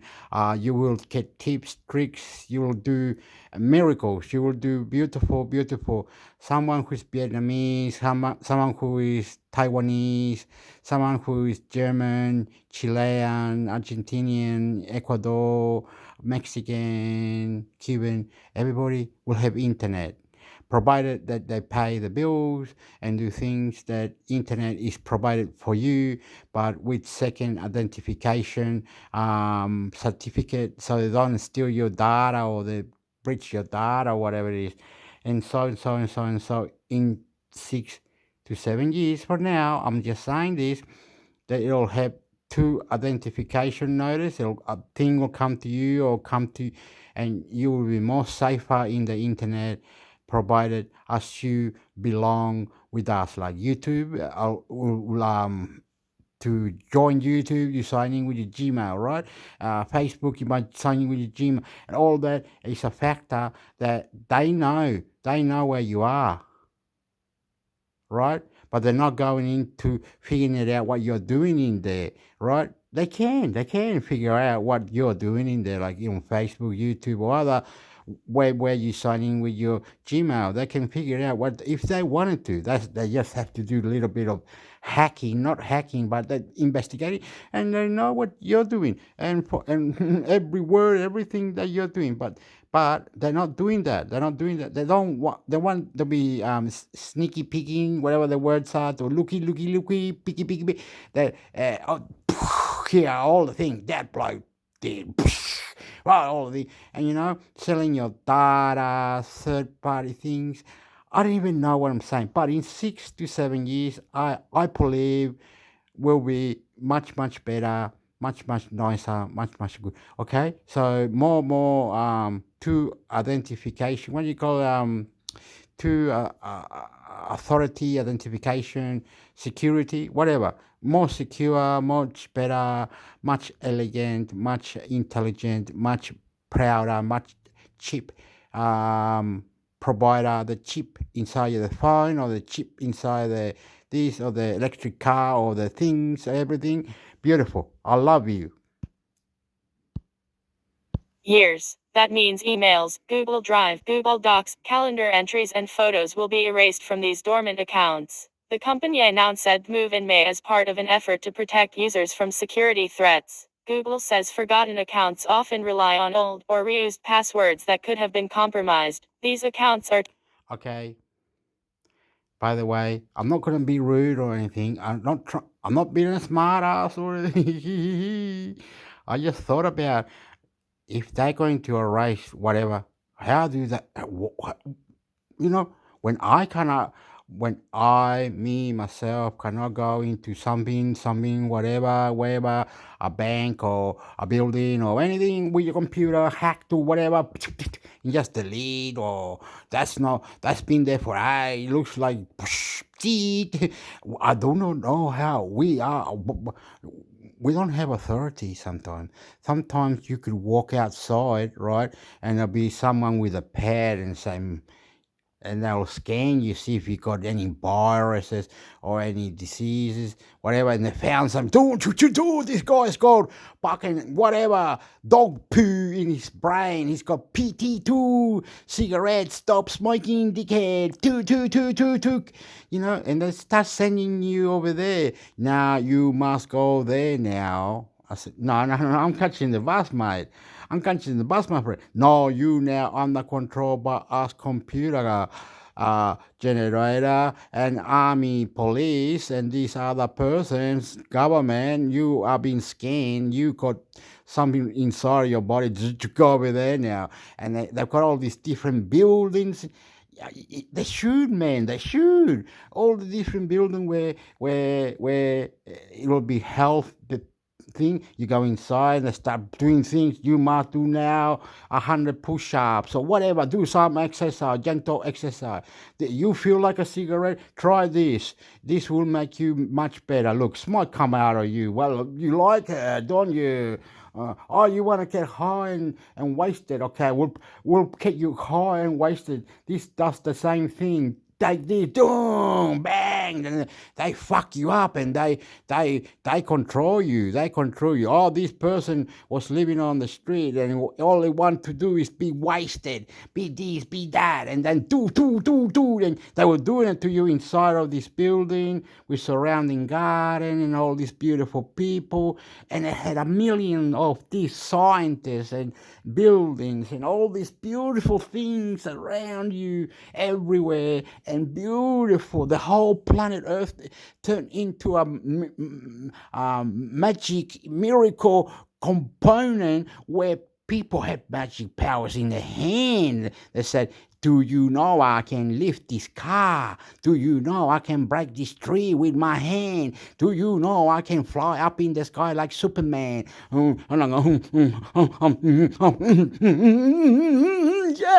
Yeah, we needed that. We wanted that. We love that. If that was true, what I'm saying, and there was a building, you went inside the building, swimming pools, sexy people, beautiful. They give you beautiful. You want technology. They gave you everything inside. They control you. They come outside, and you'll be under control. And you go whatever. YouTube will be more nicer. Facebook will be more bands. Every whole lot.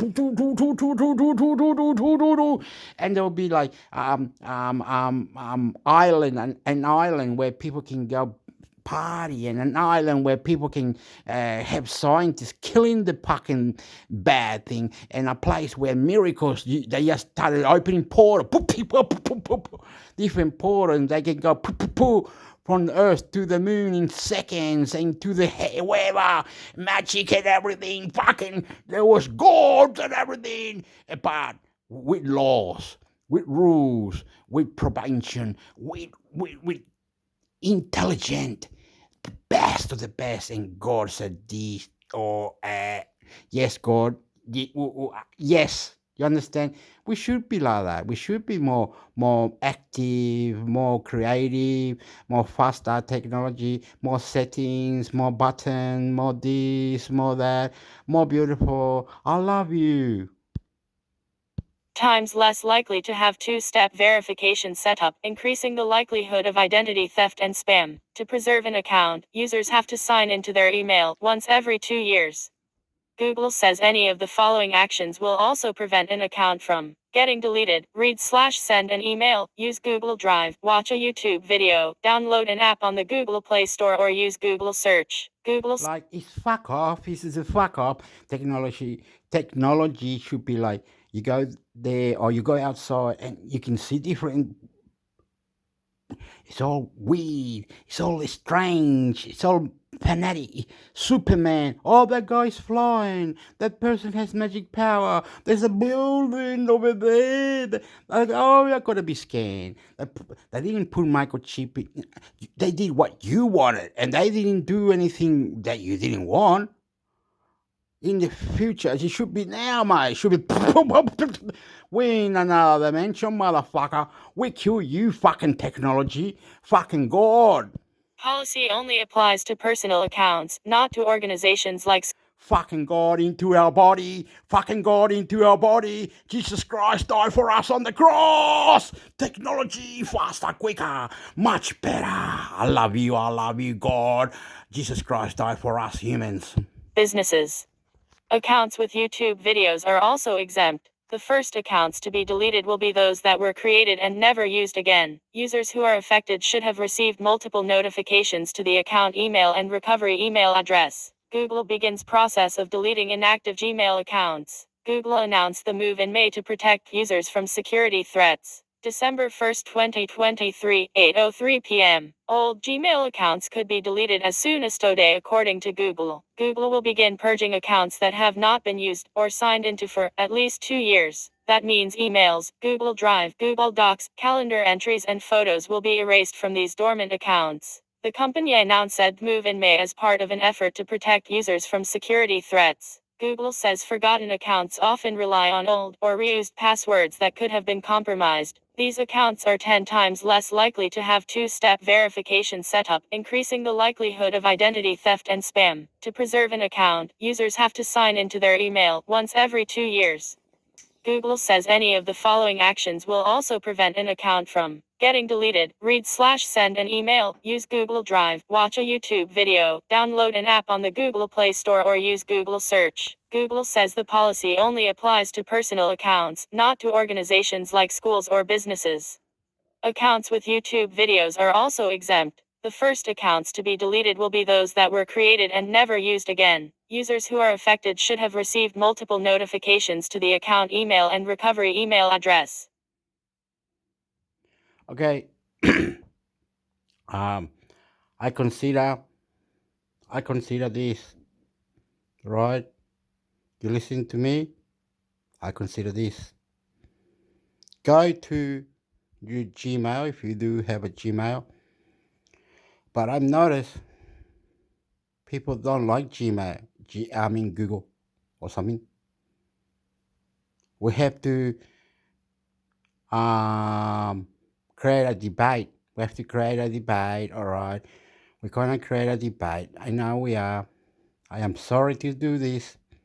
They're taking Facebook to court. They're taking our system to court, right? They're taking things to court in the European Union because you must provide that charger or whatever. I hear many things. China was doing something. I hear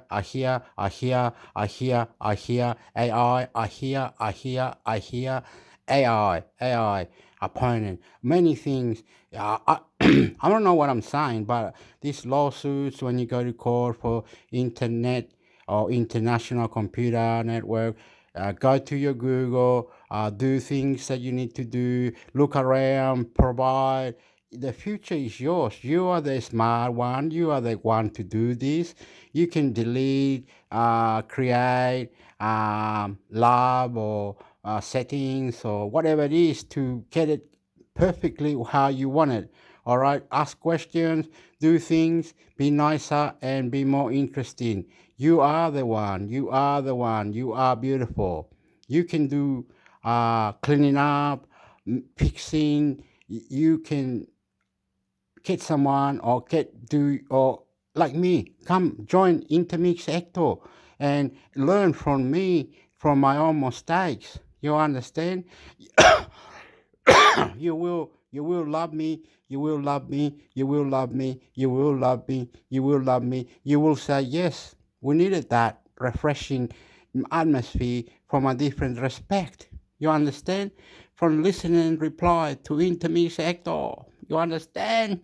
We are and we will be one for all, united, universal blessing. The day you hear this, God is in you. The love of Jesus Christ is in your heart. Google begins process of deleting inactive Gmail accounts. ABC News. Google announced the move in May to protect users from security threats. December 1st, 20. Okay, we think we heard it now. What is this? The news, is it? What do you do? What do you do? Anyway, whatever.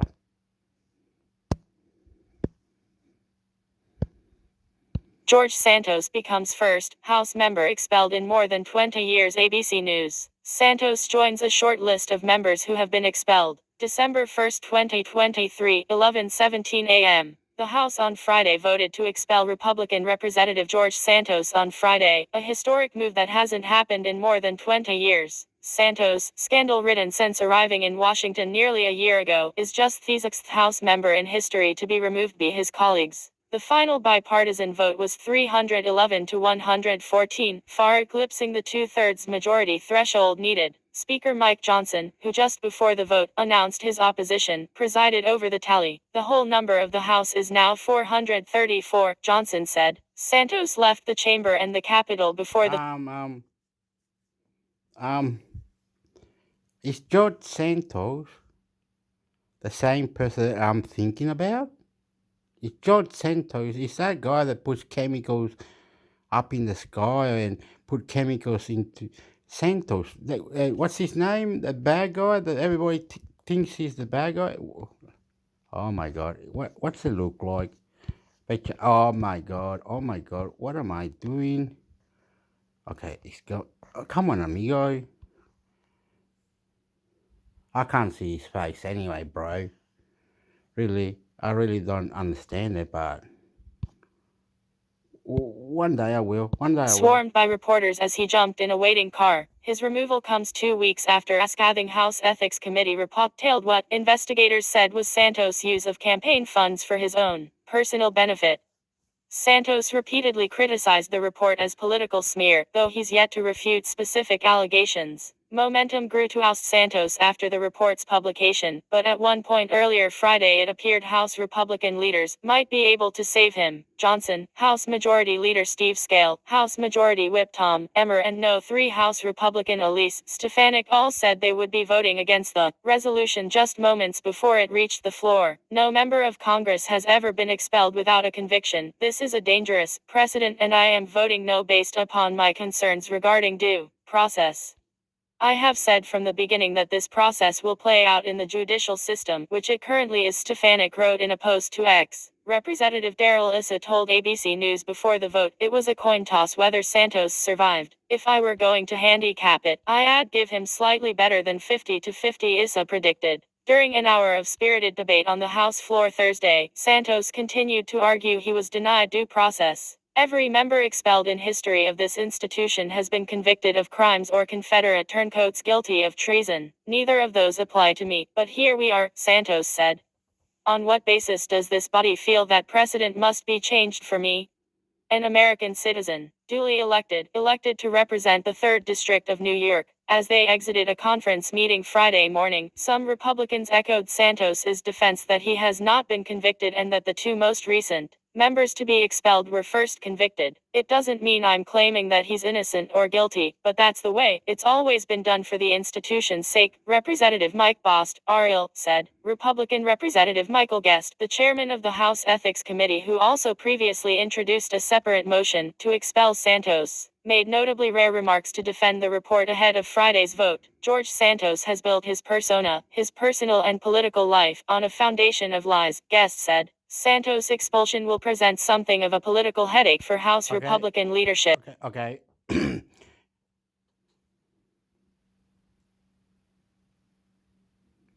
Okay, your sentence is he's out of there, mate. But anyway, I'm not gonna say. I was gonna say something about some politician, that also was naughty. No, not saying it. Not saying it. Oh, I should say an Australian one because I live in Australia or something. Or a Chilean one or something. Hector, you're naughty. You're naughty, brother. I'm not naughty. What happened, bro? I put technology, man. Help me. Get la pala pala pala pala pala pa. Electric vehicle versus gas car. Electric vehicle.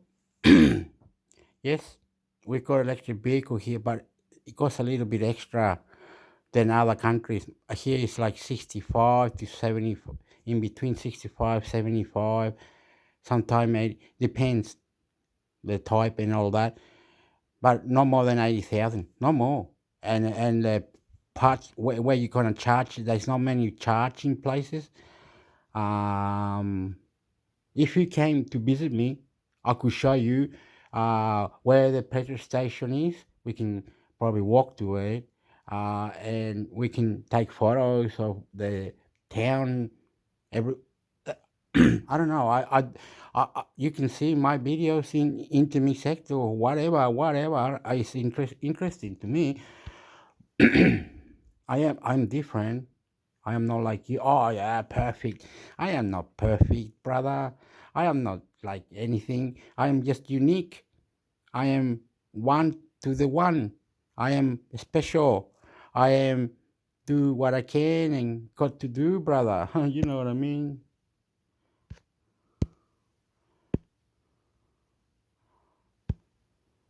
Why hold in climate talks 28 times? Do they even matter? ABC News. Dubai, United Arab Emirates minus ask most people what the annual UN climate talks are and the likely answer will be, huh? Ask those who do know and the answer, maybe. Why should I care? The negotiations, called Conference of Parties, are nearly 2 weeks long and in their 28th iteration in Dubai. Delegates use wonky terms like NDCS 1.5 degrees and loss and damage, not exactly conversation starters at parties. Any final decision is non-binding, meaning countries can agree to something and then not follow through. And when tens of thousands of people travel to the event, a lot of greenhouse gas emissions are produced, which is contrary to the entire point of the conference. So why bother? Even many climate watchers sometimes ask that question, and there is a growing debate about whether the current process needs major reforms. But viewed with a long lens and with the proviso that progress is often more of a slow trickle than a dramatic event and impact, there are many reasons that the talks can prove worthwhile. The push for compliance in a public forum is a key part of COP in the form of the I got the suspicion I should only let it read stuff that I can reply to it, like say, like this climate change, right? They're saying about climate change. Okay, climate change. Let's say they got an oil company, and the oil company destroyed the water. The water got polluted. The farmer could not grow his crops or his vegetables or his have animals or fruit or do wine or do anything because the weather there was bad and it was dry and it dried out the land. The land was dry. They need chemicals. They need things to provide. It's like you're playing with God. You're playing with God with the atmosphere to put mirrors way past the clouds out in orbit or something. You put mirrors and cover the sun and whatever. With playing God with the weather and climate change, and do not fix it because the chemicals from the factories and the chimneys from the mining companies are destroying planet Earth. Too much air pollution, earthquakes, disasters, bushfires, animals that need to be looked after. You understand? We need to be more aware, more advanced, more into it. People are not doing it. They're lying to us. One lying, but we have to have proof who's lying, because they're not fixing it. Because there's war over there, there's war over here. They putting up the petrol prices, and it looks like coronavirus and all this nonsense.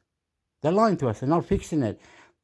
You know what I mean? They're not lying. We feel violated because those things are around us, like air pollution, virus, petrol, food, rent, people on the street, homeless, drugs, guns. That it's like they lied to, but they didn't lie, right? They didn't. If inside it's like, wow, I did all this for nothing. My God, I love you. If you are listening, it's like you cry baby, man. It's like you cry. They get 100 politicians all around the world, or 100 scientists, 100 this, and they could do this and create this, and they can put everyone together and do something about something, and something can come out of something, and something. You can have this at this place with more bands than this other one. Come on, come on, come on, come on, come on. Everybody together now. Everybody together now. Doesn't work. Doesn't work. Is they stopping for shooting the bullets? Is they stopping for crimes? Is they stopping for whatever? Is they stopping for madness? Is they stopping for international computer network? I don't know. We should all join and make it better.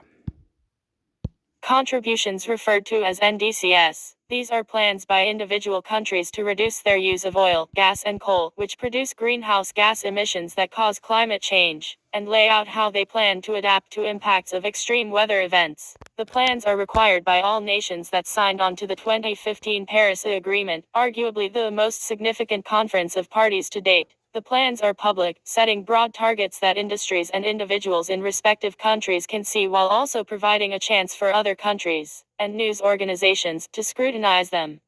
Countries are encouraged and expected to update and raise ambition in their plans, creating a level of peer pressure for nations to keep promises. That's something that individual entities sometimes have trouble doing. The Paris Agreement established a defining goal that has guided climate discussions ever since: cut emissions from the burning of fossil fuels, to make sure average global temperatures don't go beyond 2 degrees Celsius (3.6 degrees Fahrenheit) since pre-industrial times, and ideally not over 1.5 degrees Celsius (2.7 degrees Fahrenheit).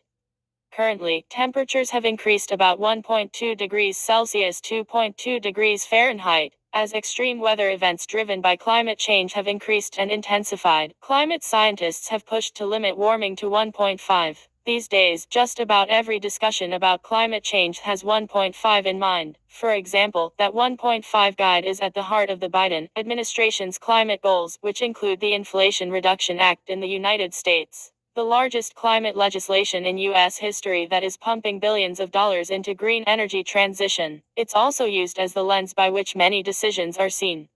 When oil companies announce plans to launch new drilling projects that will lock in oil and gas production for decades, policymakers can and do criticize the plans as not keeping within the 1.5 goal. That doesn't necessarily stop oil companies or anybody from making decisions that go against the goal. Still, it provides a frame of reference, which is powerful. Deciding how to talk about something can be an important part of getting things done. Last year's climate talks, COP27 in Egypt, produced a landmark agreement for rich countries to contribute to a fund to help developing nations adapt to climate change.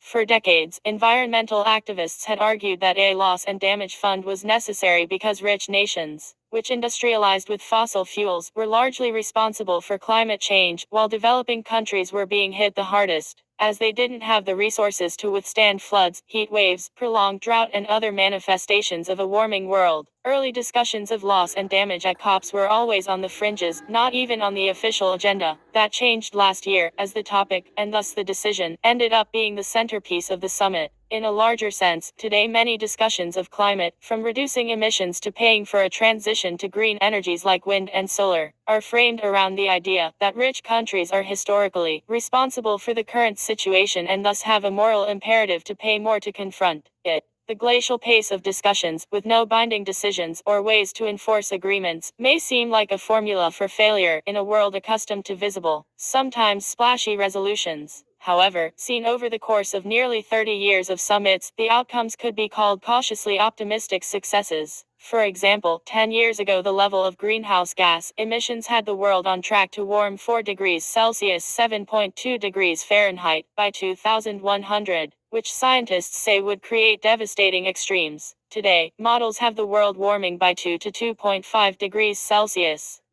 That is still significantly beyond the 1.5 target and poses threats to humans, tenths of a degree matter a lot when it comes to extremes, but overall, humanity is on a much better path. While many factors have gone into lowering the curve on emissions, technological advances, environmental laws in many countries, a move toward electric vehicles, among others, UN climate negotiations have undoubtedly been a central factor. Ultimately, COP is the only game in town. Even if none of the above is convincing, the reality is there is currently no other way for the world to collectively address climate change. Consider how difficult it can be for two people to agree on anything.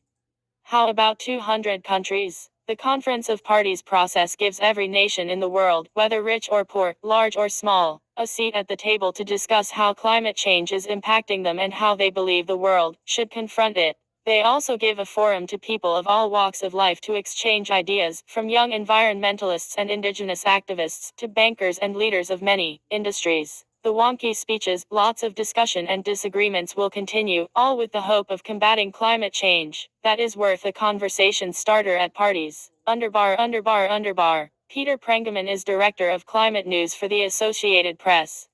App climate and environmental coverage receives support from several private foundations. See more about App's climate initiative here. The app is solely responsible for all content.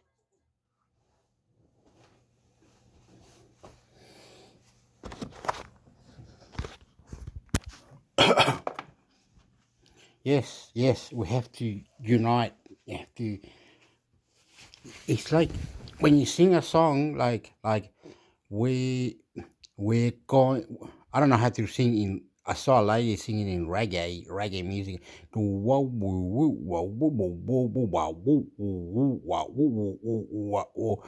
going unite, freedom. We're going unite, freedom, revolution, the new revolution. Forward we go. Everybody mix together now. We are going to fight that power now. Government, do as we tell you.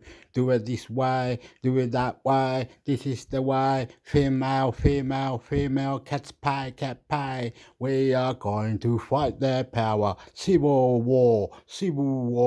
Hate it. Civil war.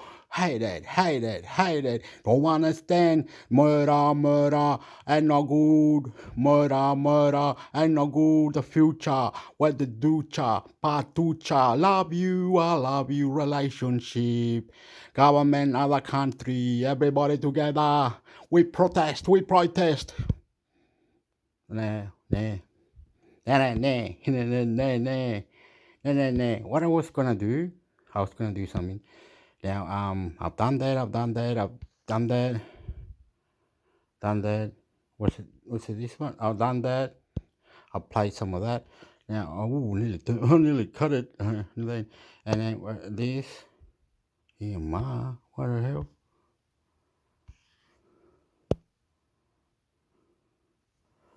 When we get there, and you gotta copy this one like this or something, and then copy it, and here, kapushka, paste,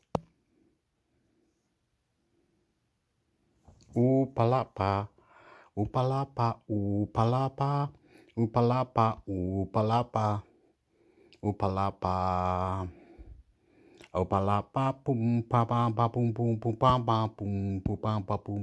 pum pa. Oh, hey oh, bob your head up in the air, marero.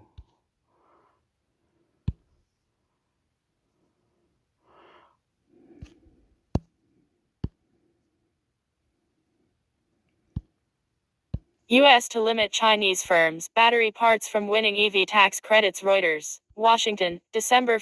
Reuters. The Biden administration on Friday issued long-awaited guidance that will limit Chinese content in batteries eligible for electric vehicle tax credits starting next year. In a win for automakers, the U.S. Treasury will temporarily exempt some trace, critical minerals from new strict rules, barring materials from China and other countries deemed a foreign entity of concern. FIAC. The new rules, required under an August 2022 law, are designed to wean the U.S. electric vehicle battery chain away from China and are being closely watched by automakers as they make investment decisions on. Okay, that sounds ridiculous. So, oh, crap. Chupala, where are you? I'm dying now. What? Whoa! Anyway, so one country can say to another, you're making too much of that progress on that item, on that equipment, on that thing. Oh, no, no, no, no. We think you should stop now. I think that you're making it the wrong way and you're cheating. You cheated. You made it look like this one, you made the same parts. You got the recipe and you copy this and you made that and then you made this. Now it's one. We don't want you to make any more of that, please. You're cheating. You're not allowed to. You're going too fast. That's incredible how you're doing it. Everybody will buy from you. Will buy. No. Stop now. Get fucked. Batteries for their transition to electric vehicles. The FIAC rules come into effect in 2024 for completed batteries and 2025 for critical minerals used to produce them. The Alliance for Automotive Innovation, a group representing nearly all major automakers, said the decision to exempt trace materials to produce something like a microchip or a rocket to go out of space, or that didn't work out of space, or how do we get to another dimension like Saturn? Why don't we look for Saturn? What, Saturn is wrong or something? No. They start freaking out, right? They started freaking out, right? The Filipinos, the New Zealand, and Singaporean, we all got money. The Australian, everybody, it's a true thing, right? And then no, and it was United States.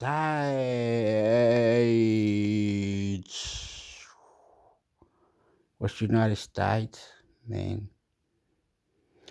that allowed criminal things to happen to planet Earth. The United States, man.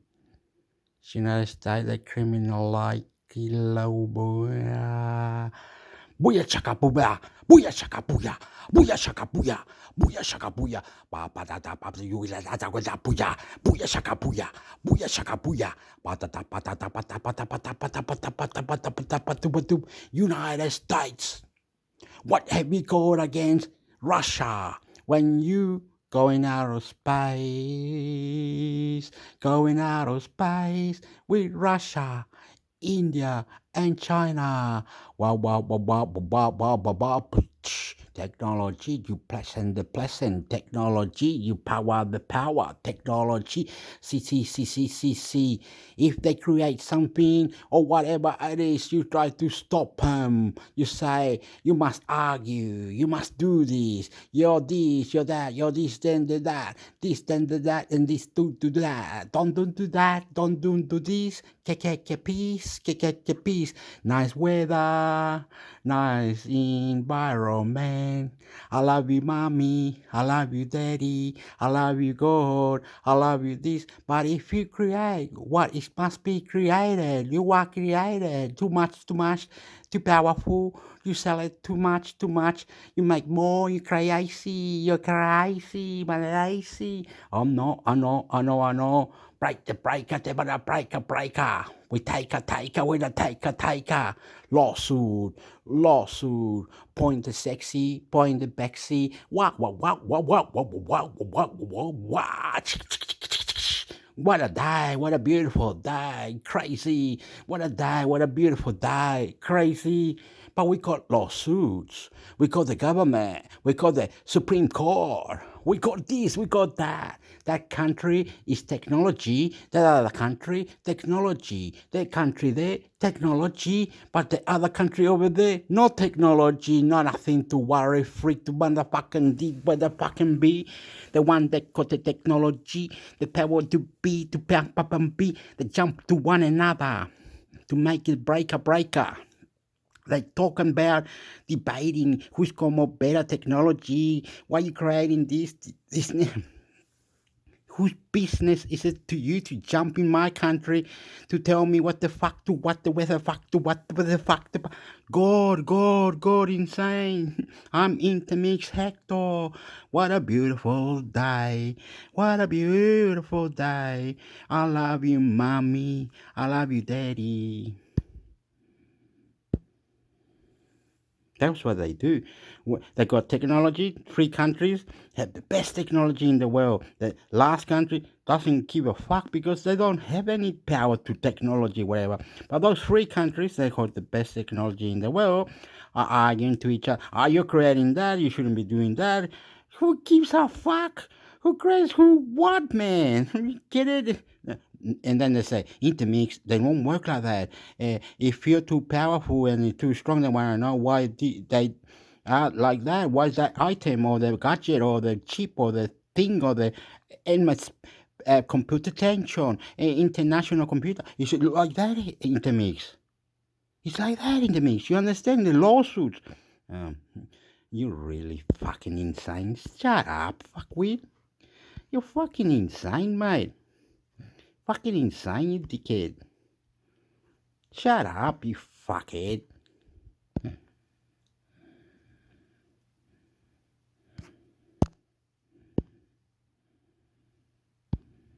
Tech giants lead surge in global mega caps as inflation eases. Reuters. CC par right to opt out of the sale of your personal information. Please note that opting out may not mean you will stop seeing advertisements.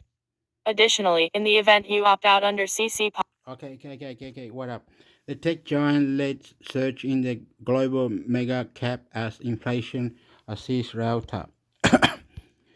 CCP right to opt out of the sale of your personal information. That looks like an apple. What's CCP stand for? Please note that the option out might not mean you will be.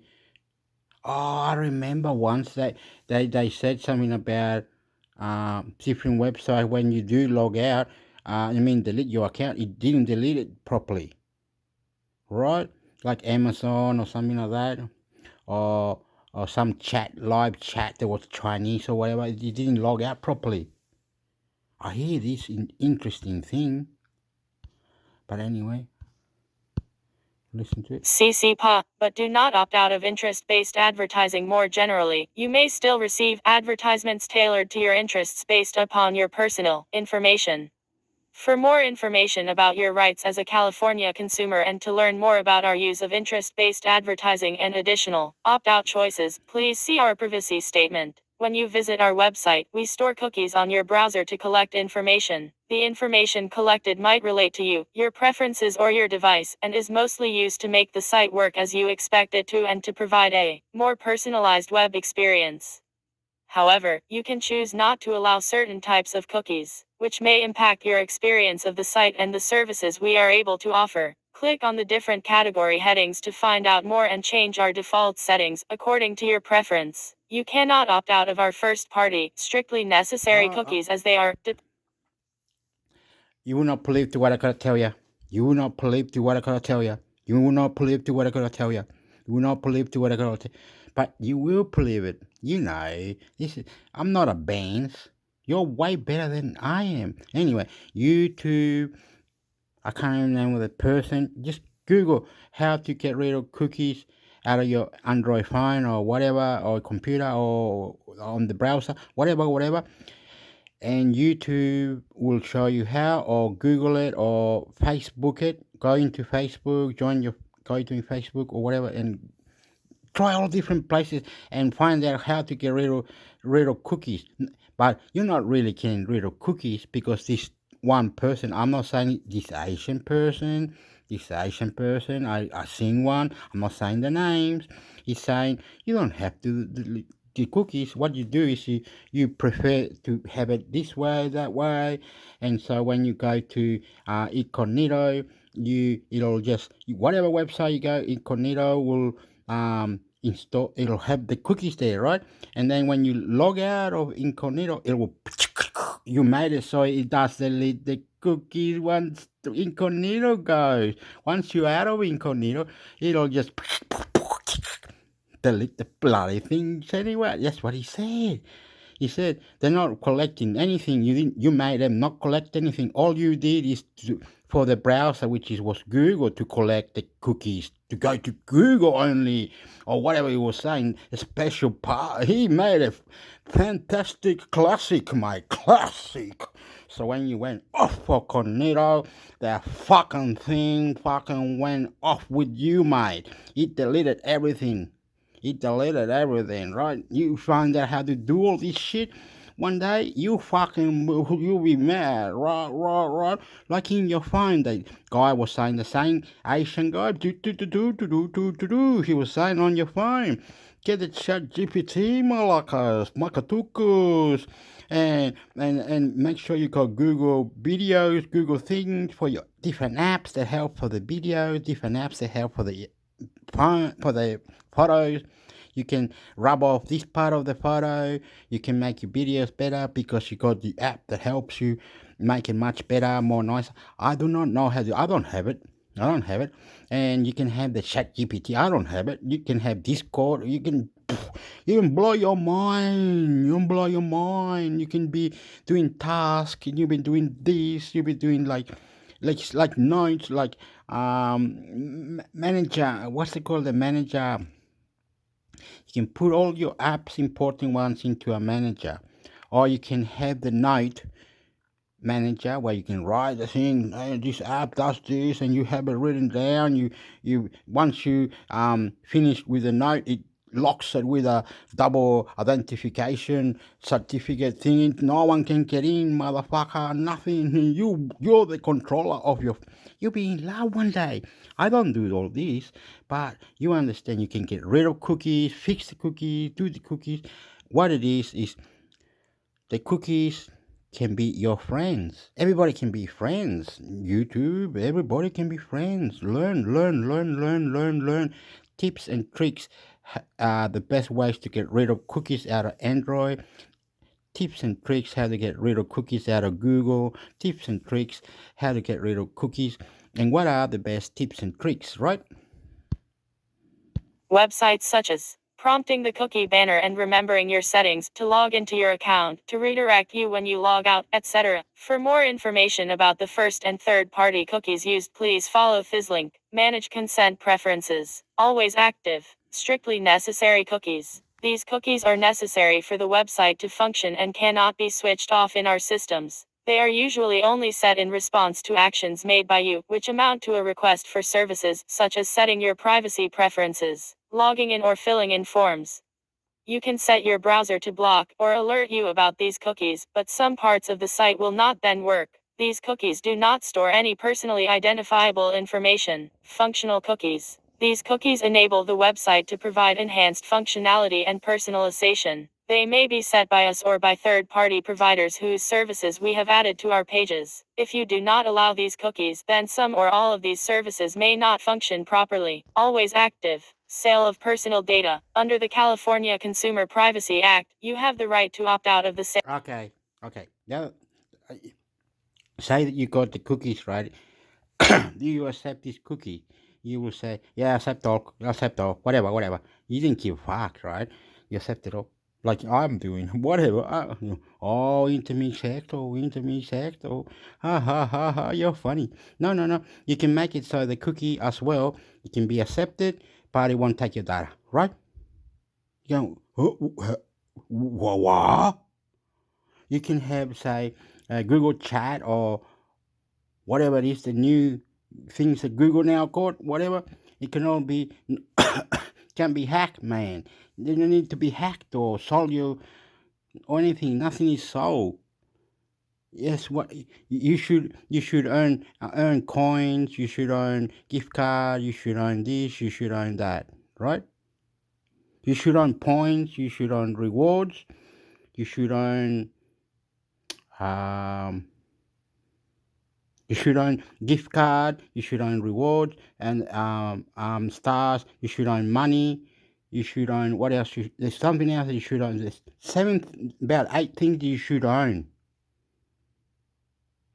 Should go into into PayPal or something. by browsing the internet, idiots. You understand what I'm saying, bro?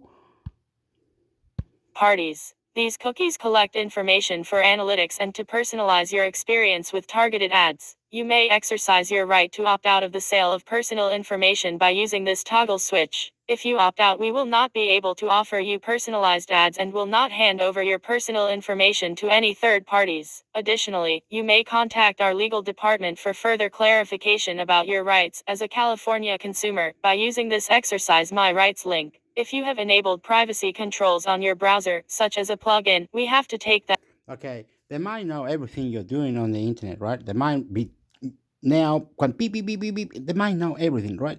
California laws, United States laws, beep beep beep. The whole bloody United States is under control by this one robotic thing that knows everything where you are. Pop, boom, boom, boom, boom, pow.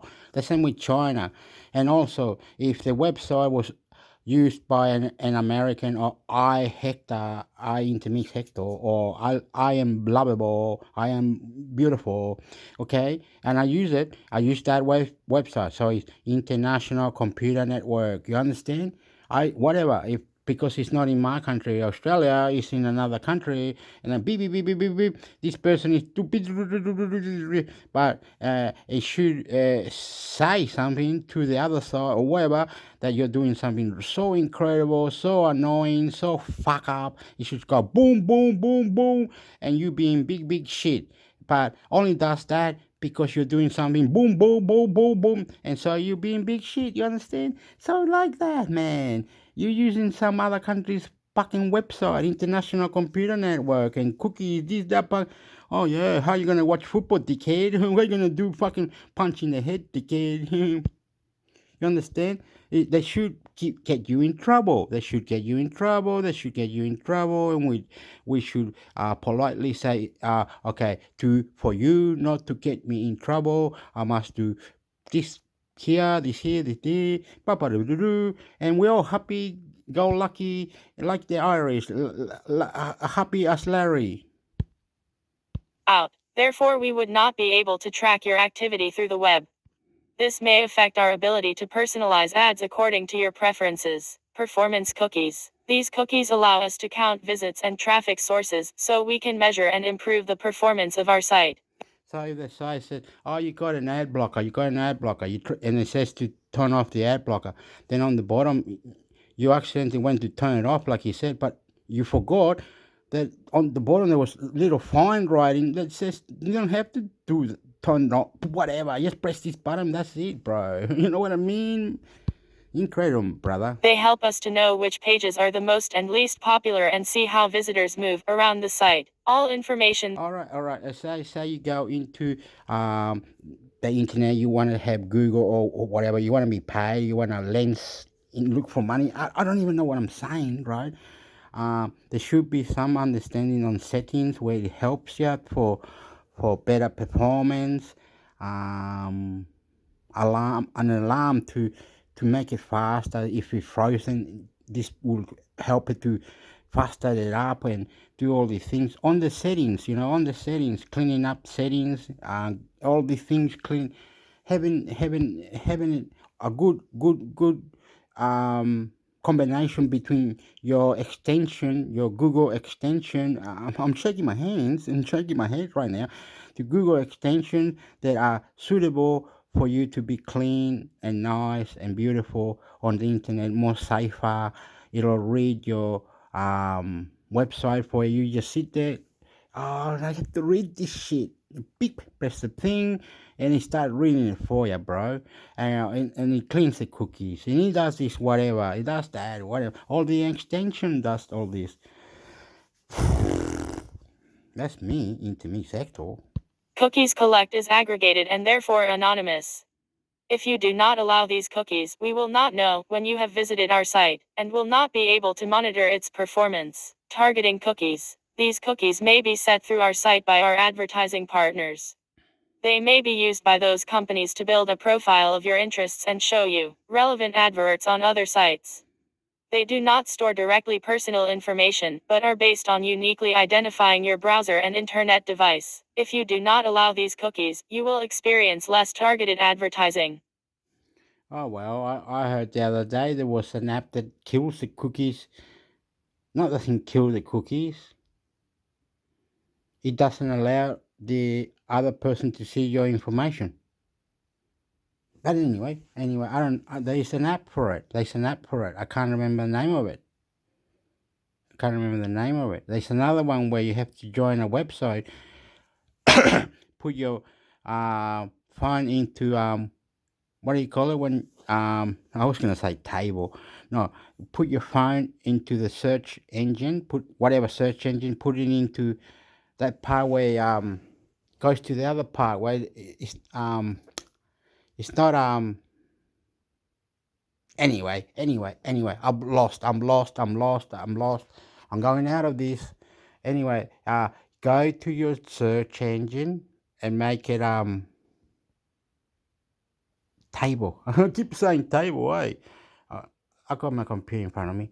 I don't even know. It's on incognito at the moment, but it's not incognito. You put it on normal. You put it on instead of searching, you'll go on little words and you make it bigger, and then you can, you know what I mean, and then you can get the extension. Right?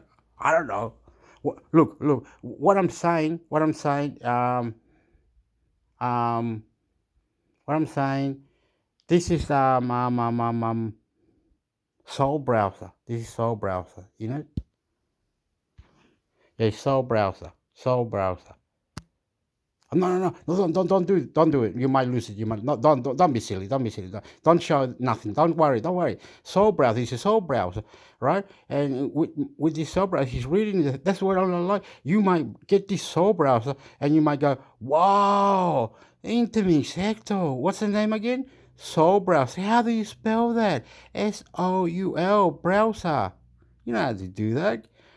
Have this as a backup. Understand? It says that you can go. It says on one of the settings that you can go and get the thing, and it'll start paying you coins and all this shit. But you have to get the APK, put it on your phone, and then install it into your browser. What are you talking about, idiot? You have to get the APK where it pays you money. It's called award something, right, amigo? You're silly, okay? Anyway, this is called Soul Browser, all right? Don't worry, you want. I don't do that, but I could, like, like you go here, maybe. It's why I see it.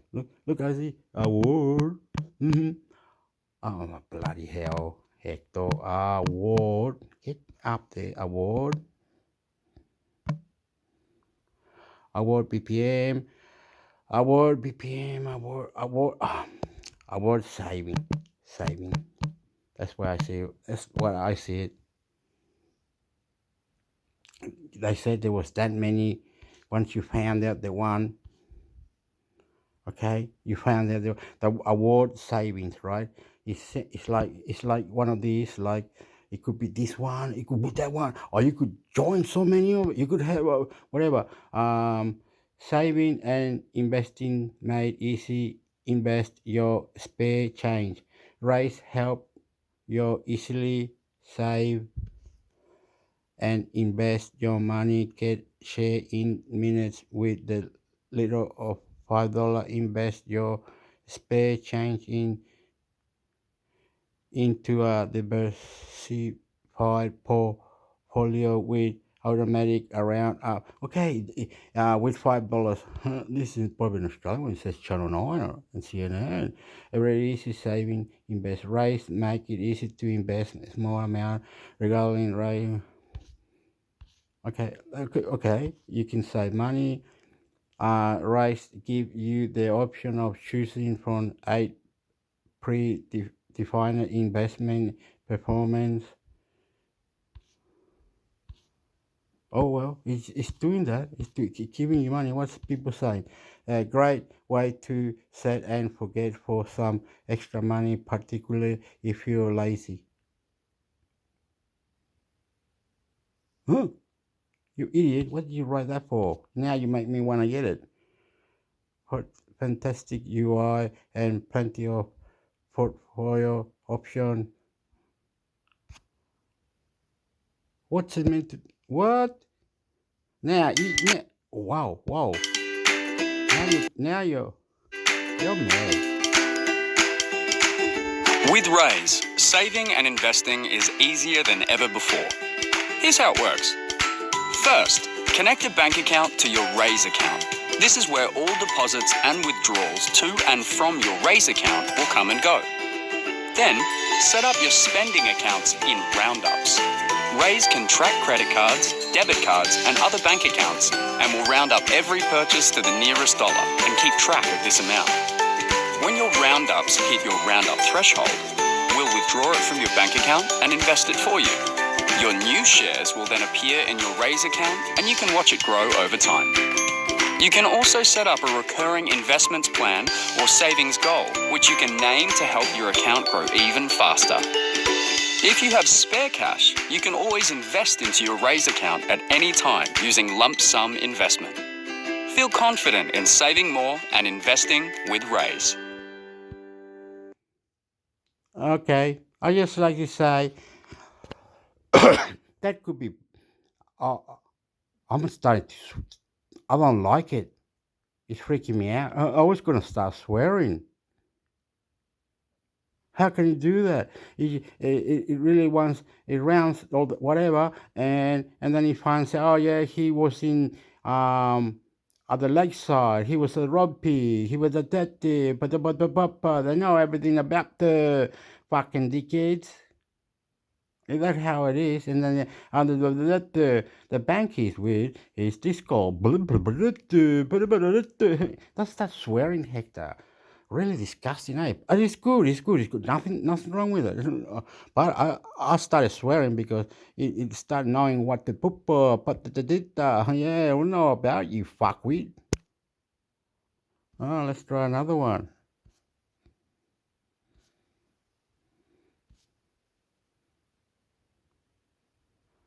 Everyday reward. What's that?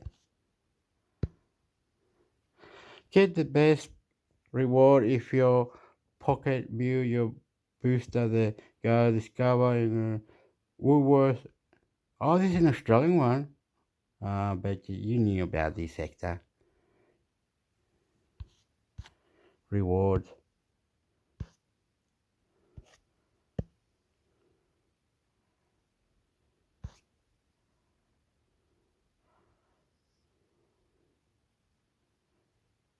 Oh, he collects things from the shops, man. Like Woolies, the supermarket. Gives you rewards.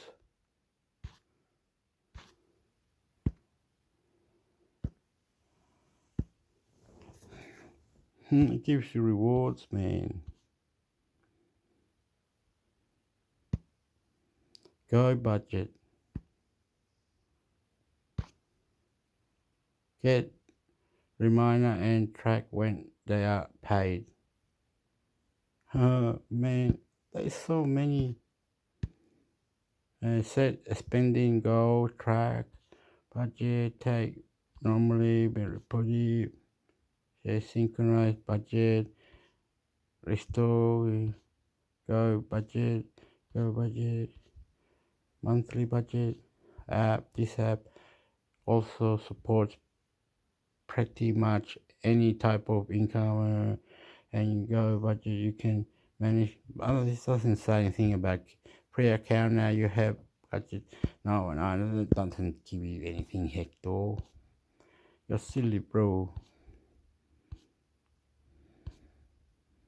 But anyway, there was an award saving. Then another one was no.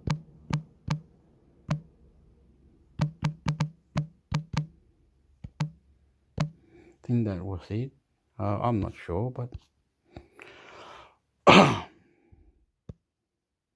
oh yeah, I've heard of this one. Just play and earn and donate. Oh, available. Yeah. Just play game and earn reward. Are you gonna have an account? Yep. Okay. This gives you money. Oopala. Another one. Let's give you money. Match the to win real money game, real cash game. Spin the wheel into a casino. Nah, nothing like that. Nah, no. Doesn't say. Doesn't.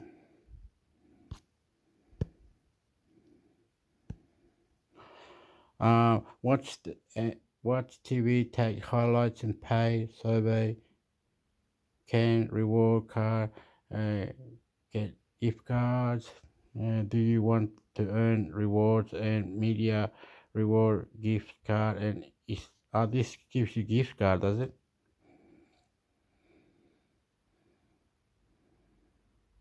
Download the media reward app and turn the media monitor feature and start earning point by passively sharing which ads you have been exposed to. Ads. Get invited to the paid survey, ultimately participate in our app. What's this ad thingy? What do you... Money maker. Get paid. Earn free gift card.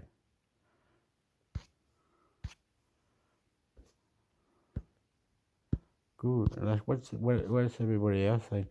Updated 20 period and started monthly of 1%. Finish the month on bottom 4%. I thought the app is easy and simple to use, but it's not, isn't it? Whoa.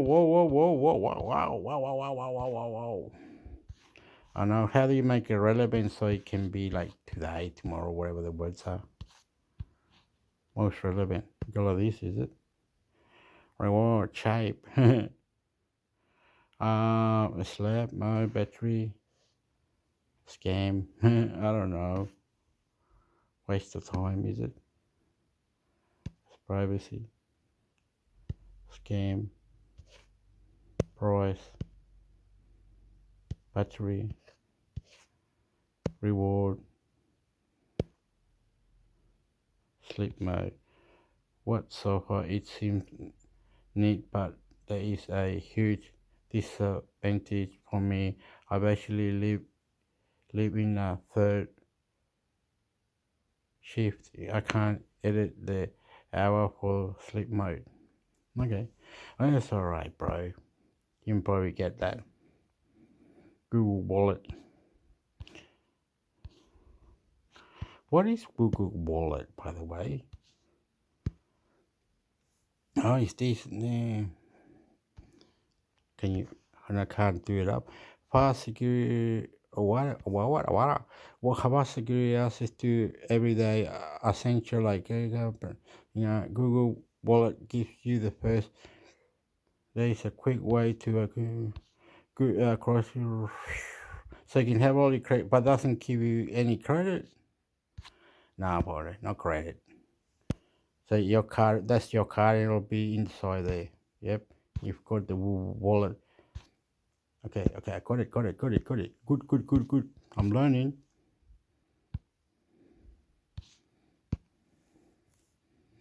This one is called Cash Earn Money Paid Survey.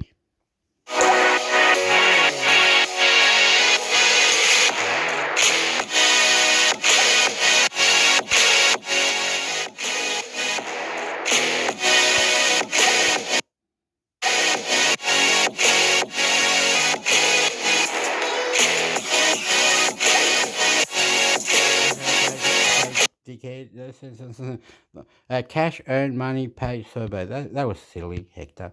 It does all this. When you're watching it, you can just stop it. I think when you just if I do it, might turn it off.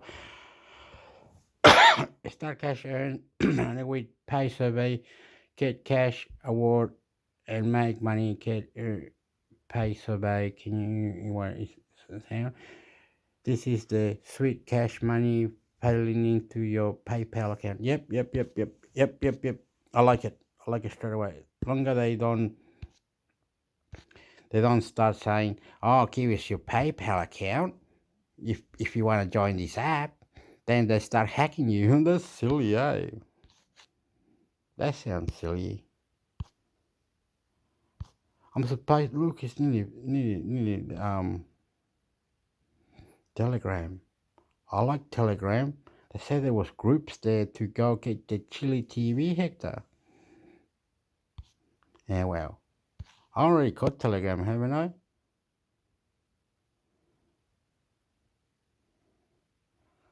No, I took it out. Took out Telegram. I'm supposed to be on Telegram. Spotify. Whoopala. Oh, it says some Money Cash Pro Play and Win. Do you want to know about earn money online by playing multiple games and prize quizzes and on earn real?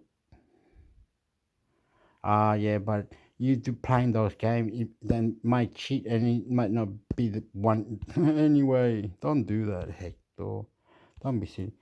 The videos, Hector, the video.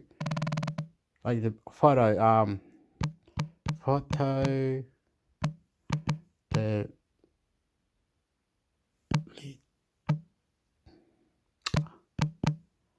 deleted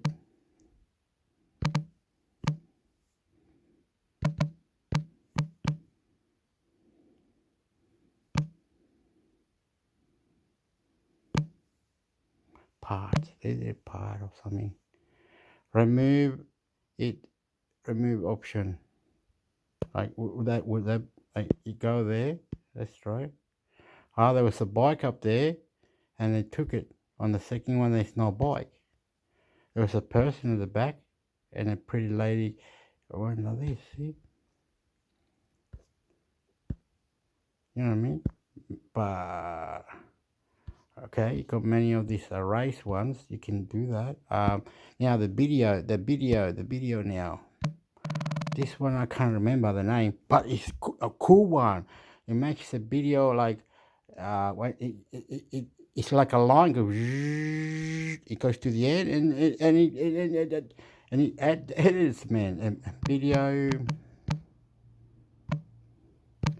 pro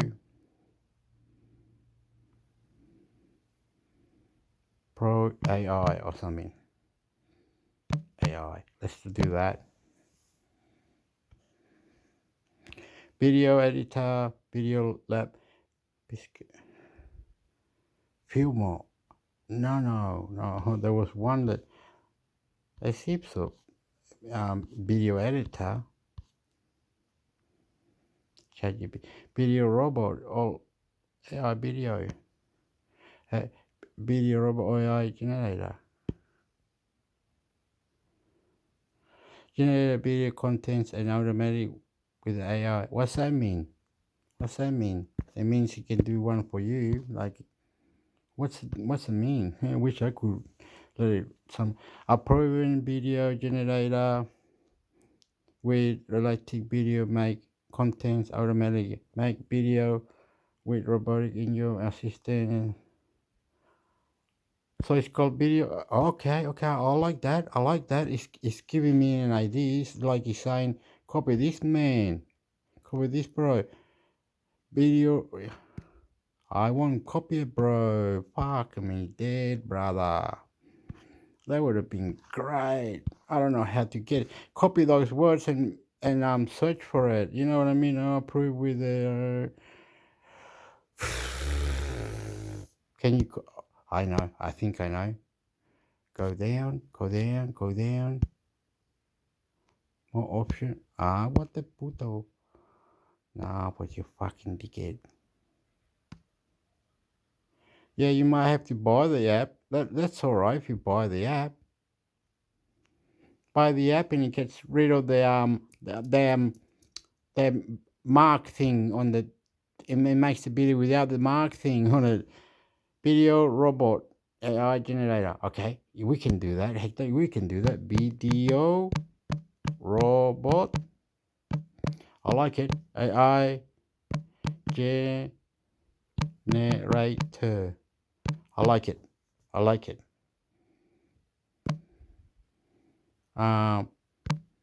Pro.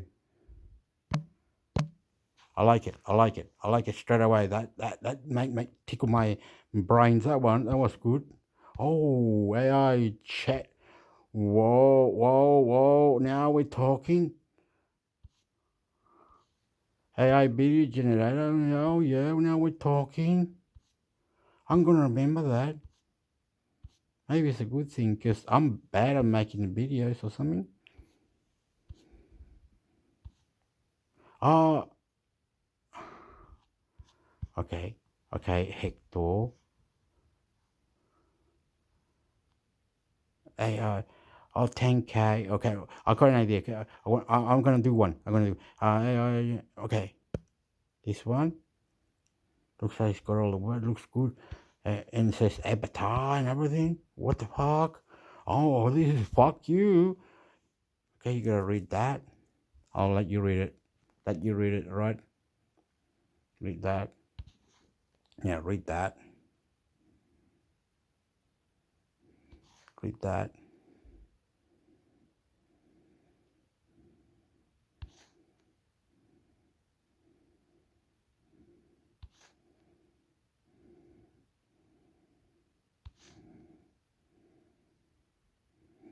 Vibrate RNA style. Wow, yourself into capture world of anime. Oh wow, what do you think you can change it? I like it. I'm gonna install it somehow. I'm gonna install it. I like it. That tickled me fancy. That one. That was good. AI, but then you're gonna have the AI. Oh,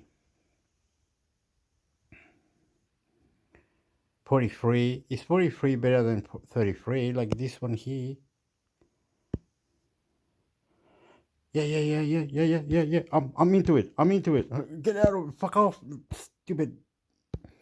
I'm into it. Fine. Yep. I'm into it. 50. Yep. It's killing my brains now.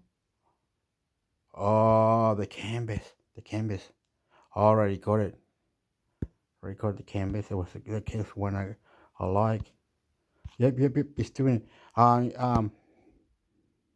Generator. Avatar. It says it's called Avatar Hector. Avatar. AI. No, again. Did you do it again? With this one though, Hector. Okay. So what are we gonna write? Video robot AI generator avatar AI. Write that down. Video robot AI generator avatar AI. And just search. Take your time. Search, and you're gonna get all these new ones. The main one you can get whatever. Look, I'm gonna go a few. Oops, sorry. Okay. Come on, up. Calm down, man. Did it cut out? Oh, I couldn't see the thing. Whoa. What's this called? Cosplay AI for.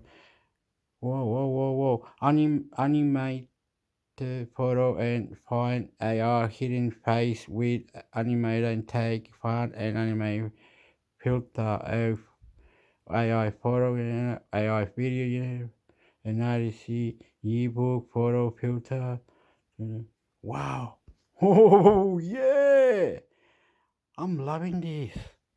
I'm acting like a little kid. Ha. Yay. Beautiful. You can have a year calendar like a book, and you can put the photo. But will they steal it? Will they rob me? Oh my God, I love you. Will they steal it from me? Don't be too, please. Okay, don't do stupid. All like. All like.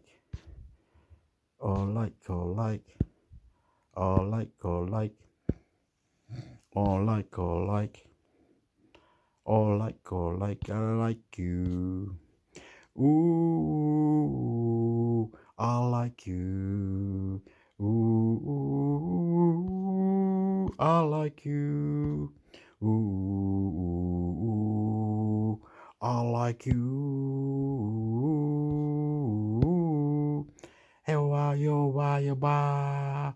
I love you. I love explore and then style content and funny. Well, I'm not now, but whenever I got nothing to do, BB, so like with a little story on the bottom, one like this, but I'm into that. Really am. I really am. I like it, and I'll make it into a video. Oh yeah. Oh yeah. Oh yeah. I like it. Boom, boom. What's this one? Take you Soulful AI. Here's some information for the developer. Oh wow, this one's different. What are you doing, Dick Knob? Na. Discover the world of personalities oh, I'm loving this. Chat with virtual character on. Oh wow, no, you can talk to a person. Mana.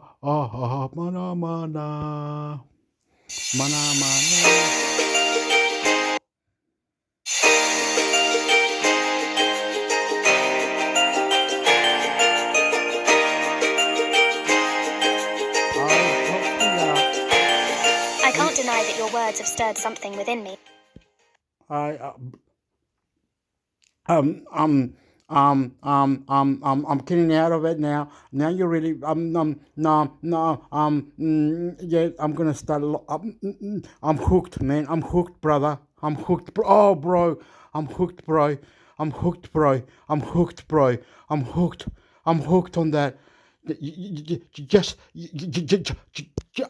type a video robot AI generator avatar AI.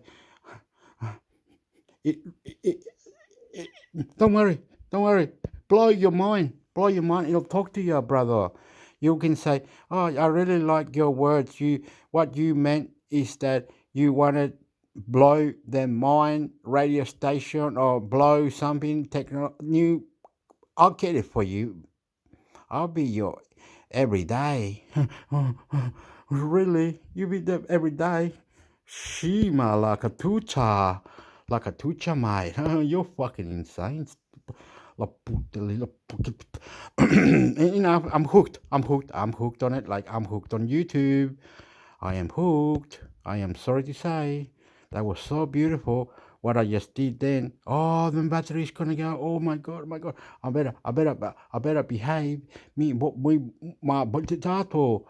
Tito, like a tutu. Nato ti. Ata. Teo. Very nice, Hector. That was good. That you did. I love you. I love you. I love you. I love you. I love you. Sorry, Hector. Don't cry, please. That was beautiful. I'm hooked. Man. I'm really hooked, and I'm really hooked. You would not understand that. Whew. That was insane.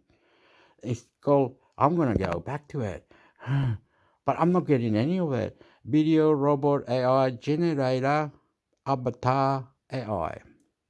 Do that, and all those words mean something. And oh, does it really do? Hector,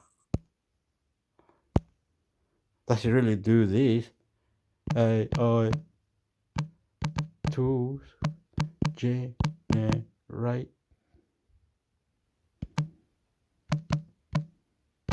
the AI. Does it really do that?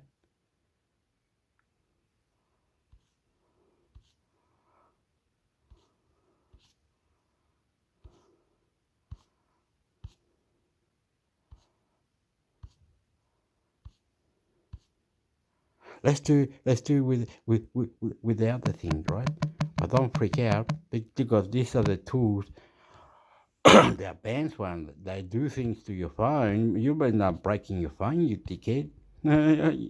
People say, yeah, with your phone. No, it's nothing to do with the phone. No, nothing. Yeah, I'll find it. I'll find it for you. It's the one you gotta find, not this other. It might be whatever.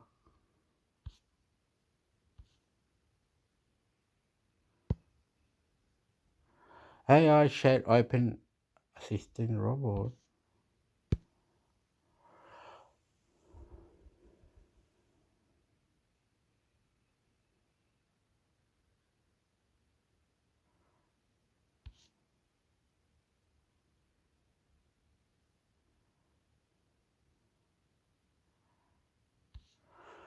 Question. Oh my God. No. It will.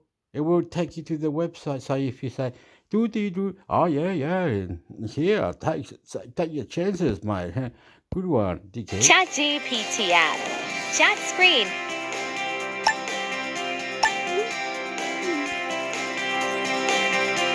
Voice screen.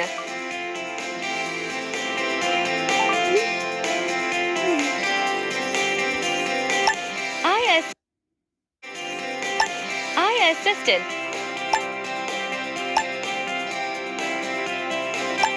Smart, fast, useful. ChatGPT app. OpenAI chat. When you're a chat, you might fuck your phone up, though. What is this rating review?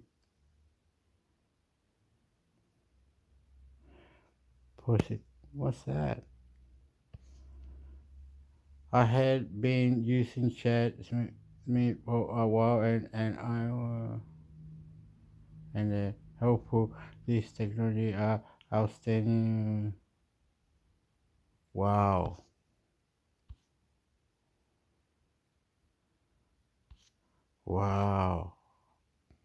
Okay. You're freaking me out now. AI chat robot, and you'll. Oh yeah, for you to go. You press your finger here and you into the website. Like, you know that, Hector. Stop it now. Let's get out of it. I'm sick of it. Pala puta la wea. And we were pa.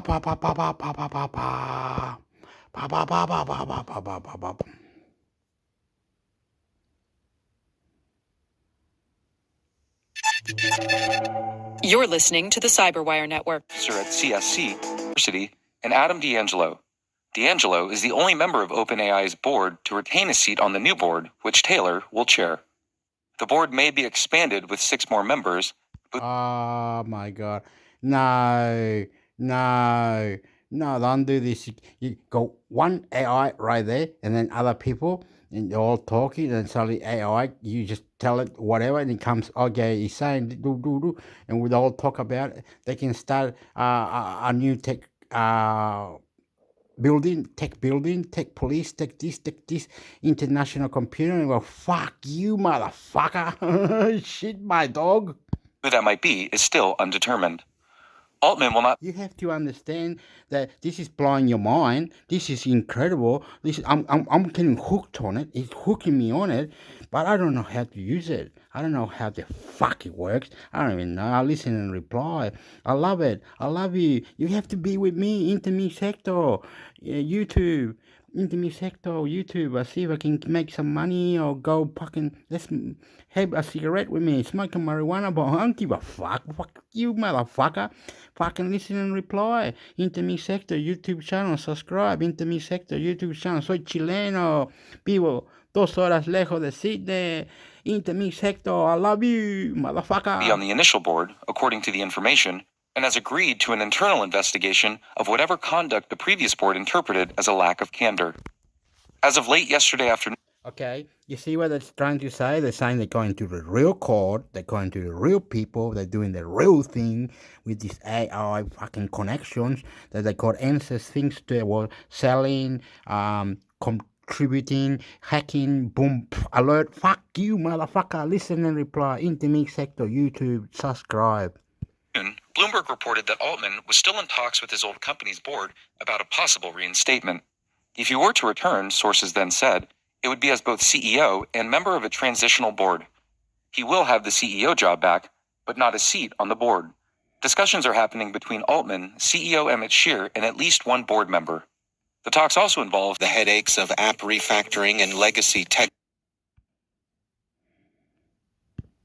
Anyway, they were doing all these things inside this one building and in another suburb, 9 suburbs away, and then another 20 suburbs away. Okay, there were many buildings and they had this technology and they were, yeah, mind-blowing, man, mind-blowing. They were taking it to international court, man. They were going into the FBI and fuck you, man. It's fuck you.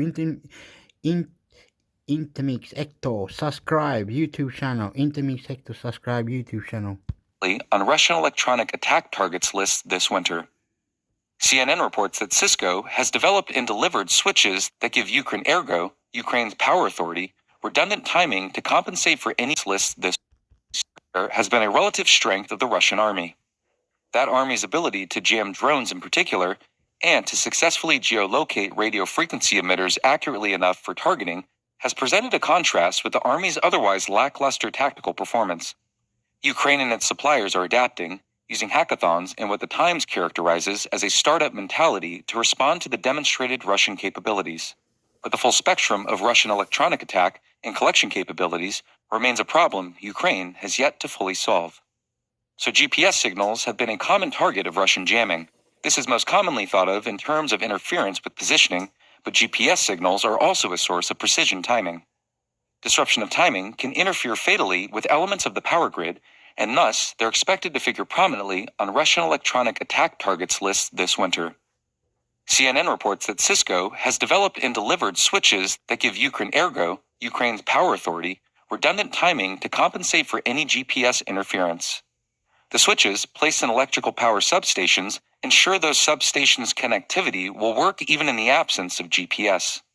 Interference with GPS is not confined to jamming, and is not confined to Russia's war against Ukraine either. Commercial aircraft are experiencing spoofed GPS signals intended to mislead aircraft positioning and navigation systems during flights in the Middle East. Wired reports that the incidents appear to be centered on Baghdad, Cairo, and Tel Aviv. Who's behind the activity is unknown, but in terms of capability and opportunity speculation has centered on Iran and Israel. And finally, Thanksgiving traditionally in the United States marks the beginning of the holiday season. This, of course, also marks a season of buying, selling, and of charitable giving. Since so much getting and spending and giving are now online, the security industry has some advice for all to keep in mind. We will not be publishing tomorrow or Friday, and we hope you'll be observing the holiday as well. But in the meantime, check out N2K Cyber's compendium of advice on the holidays. You'll find it near the top of our stories on our website. And of course, a happy Thanksgiving to all.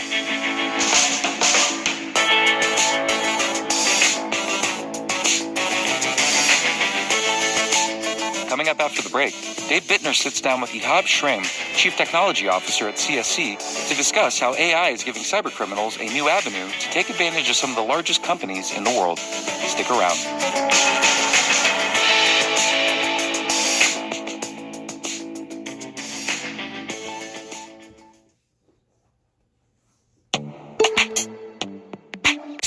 Migrate from one IDP to another, and so much more without changing the app. No matter your IAM use case, Strata extends the value of your current identity investments. And the best part? You can try it for free today. Visit strata.io/cyberwire to share your biggest identity challenge, and they'll hook you up with a complimentary pair of AirPods Pro. Don't miss out. Visit strata.io/cyberwire. That's strata.io/cyberwire.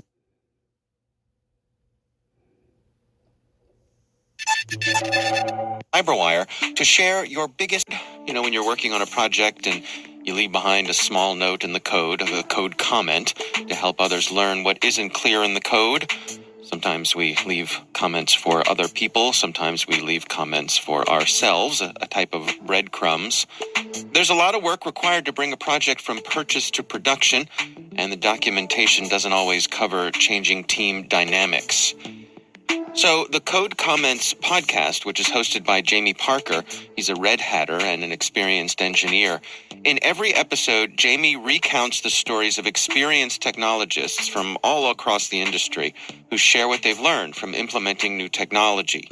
So if you're interested in real stories from real people going through real change, check out the Code Comments podcast. You can search for Code Comments in your podcast player. We'll also include a link in the show notes. My thanks to Code Comments for their support.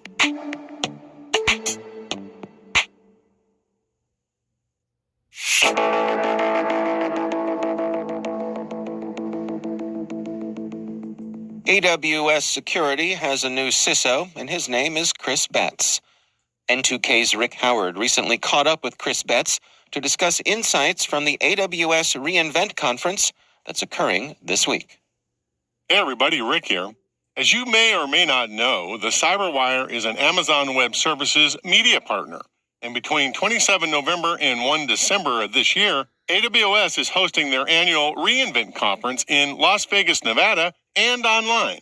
I got to sit down with Chris Betts, the newly minted AWS CISO, to talk about the focus of his talk at reInvent. Chris has just recently replaced CJ Moses, who has moved up in the organization to be the CISO and VP of Security Engineering at Amazon, and Chris and CJ both report to Steve Schmidt, the CSO at Amazon.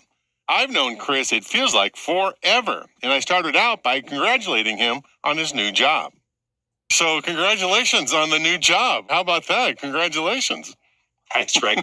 I am really excited to be here. So this is an incredible role. It's just, wow. It's been quite a journey. So we have the AWS reInvent conference coming up in Las Vegas. It's 27 November through 1 December. And you're speaking at a session called Move Fast and Stay Secure, Strategies for the Future of Security. What are you going to be talking about? Our CSO, Steve Schmidt, and I actually get to be on stage together, which is going to be a lot of fun. That's fantastic. It's absolutely awesome. Well, and it's a fun thing because 3 months in, being able to tag team with Steve is an amazing opportunity. Talks are going to be focusing on some of the most current ways that we think about our cybersecurity opportunities, some of the awesome innovation that's going on in the cybersecurity space, and really tries to provide a direction for customers as we're all thinking about how we've applied some of these technologies and how we should think about applying and using some of these technologies going forward. So one of the big points in the presentation, I believe, is how Amazon thinks about zero trust. And so that's a huge marketing term right now. A lot of people in our community flip our noses up about it because, it's just vendors talking about a new buzzword. But it is not. It is a fantastic strategy. So how does Amazon think about zero trust? Well, Rick, I think what you bring up is so important. It's easy to get lost trying to take something off the shelf and apply it to your company. I've seen any number of my fellow CISOs. I've even tried it myself sometimes, and that's painful. Yeah. And so, and you're right. The zero trust approach, the philosophy that deeply involves things that you know about the environment, things you know about the user, things you know about the user's environment, and the actions that they're taking, provides a really outstanding way to tailor their cybersecurity actions to what they're trying to do. And so my lesson that having seen a number of my peers and been on the journey myself for zero trust in a number of places, the lesson that I've learned is that having a fit solution for you is so important. And it's all about the foundational elements, those building blocks. And so I'm not going to steal thunder from my own talk, but recognize kind of where you can find those building blocks. Where do you have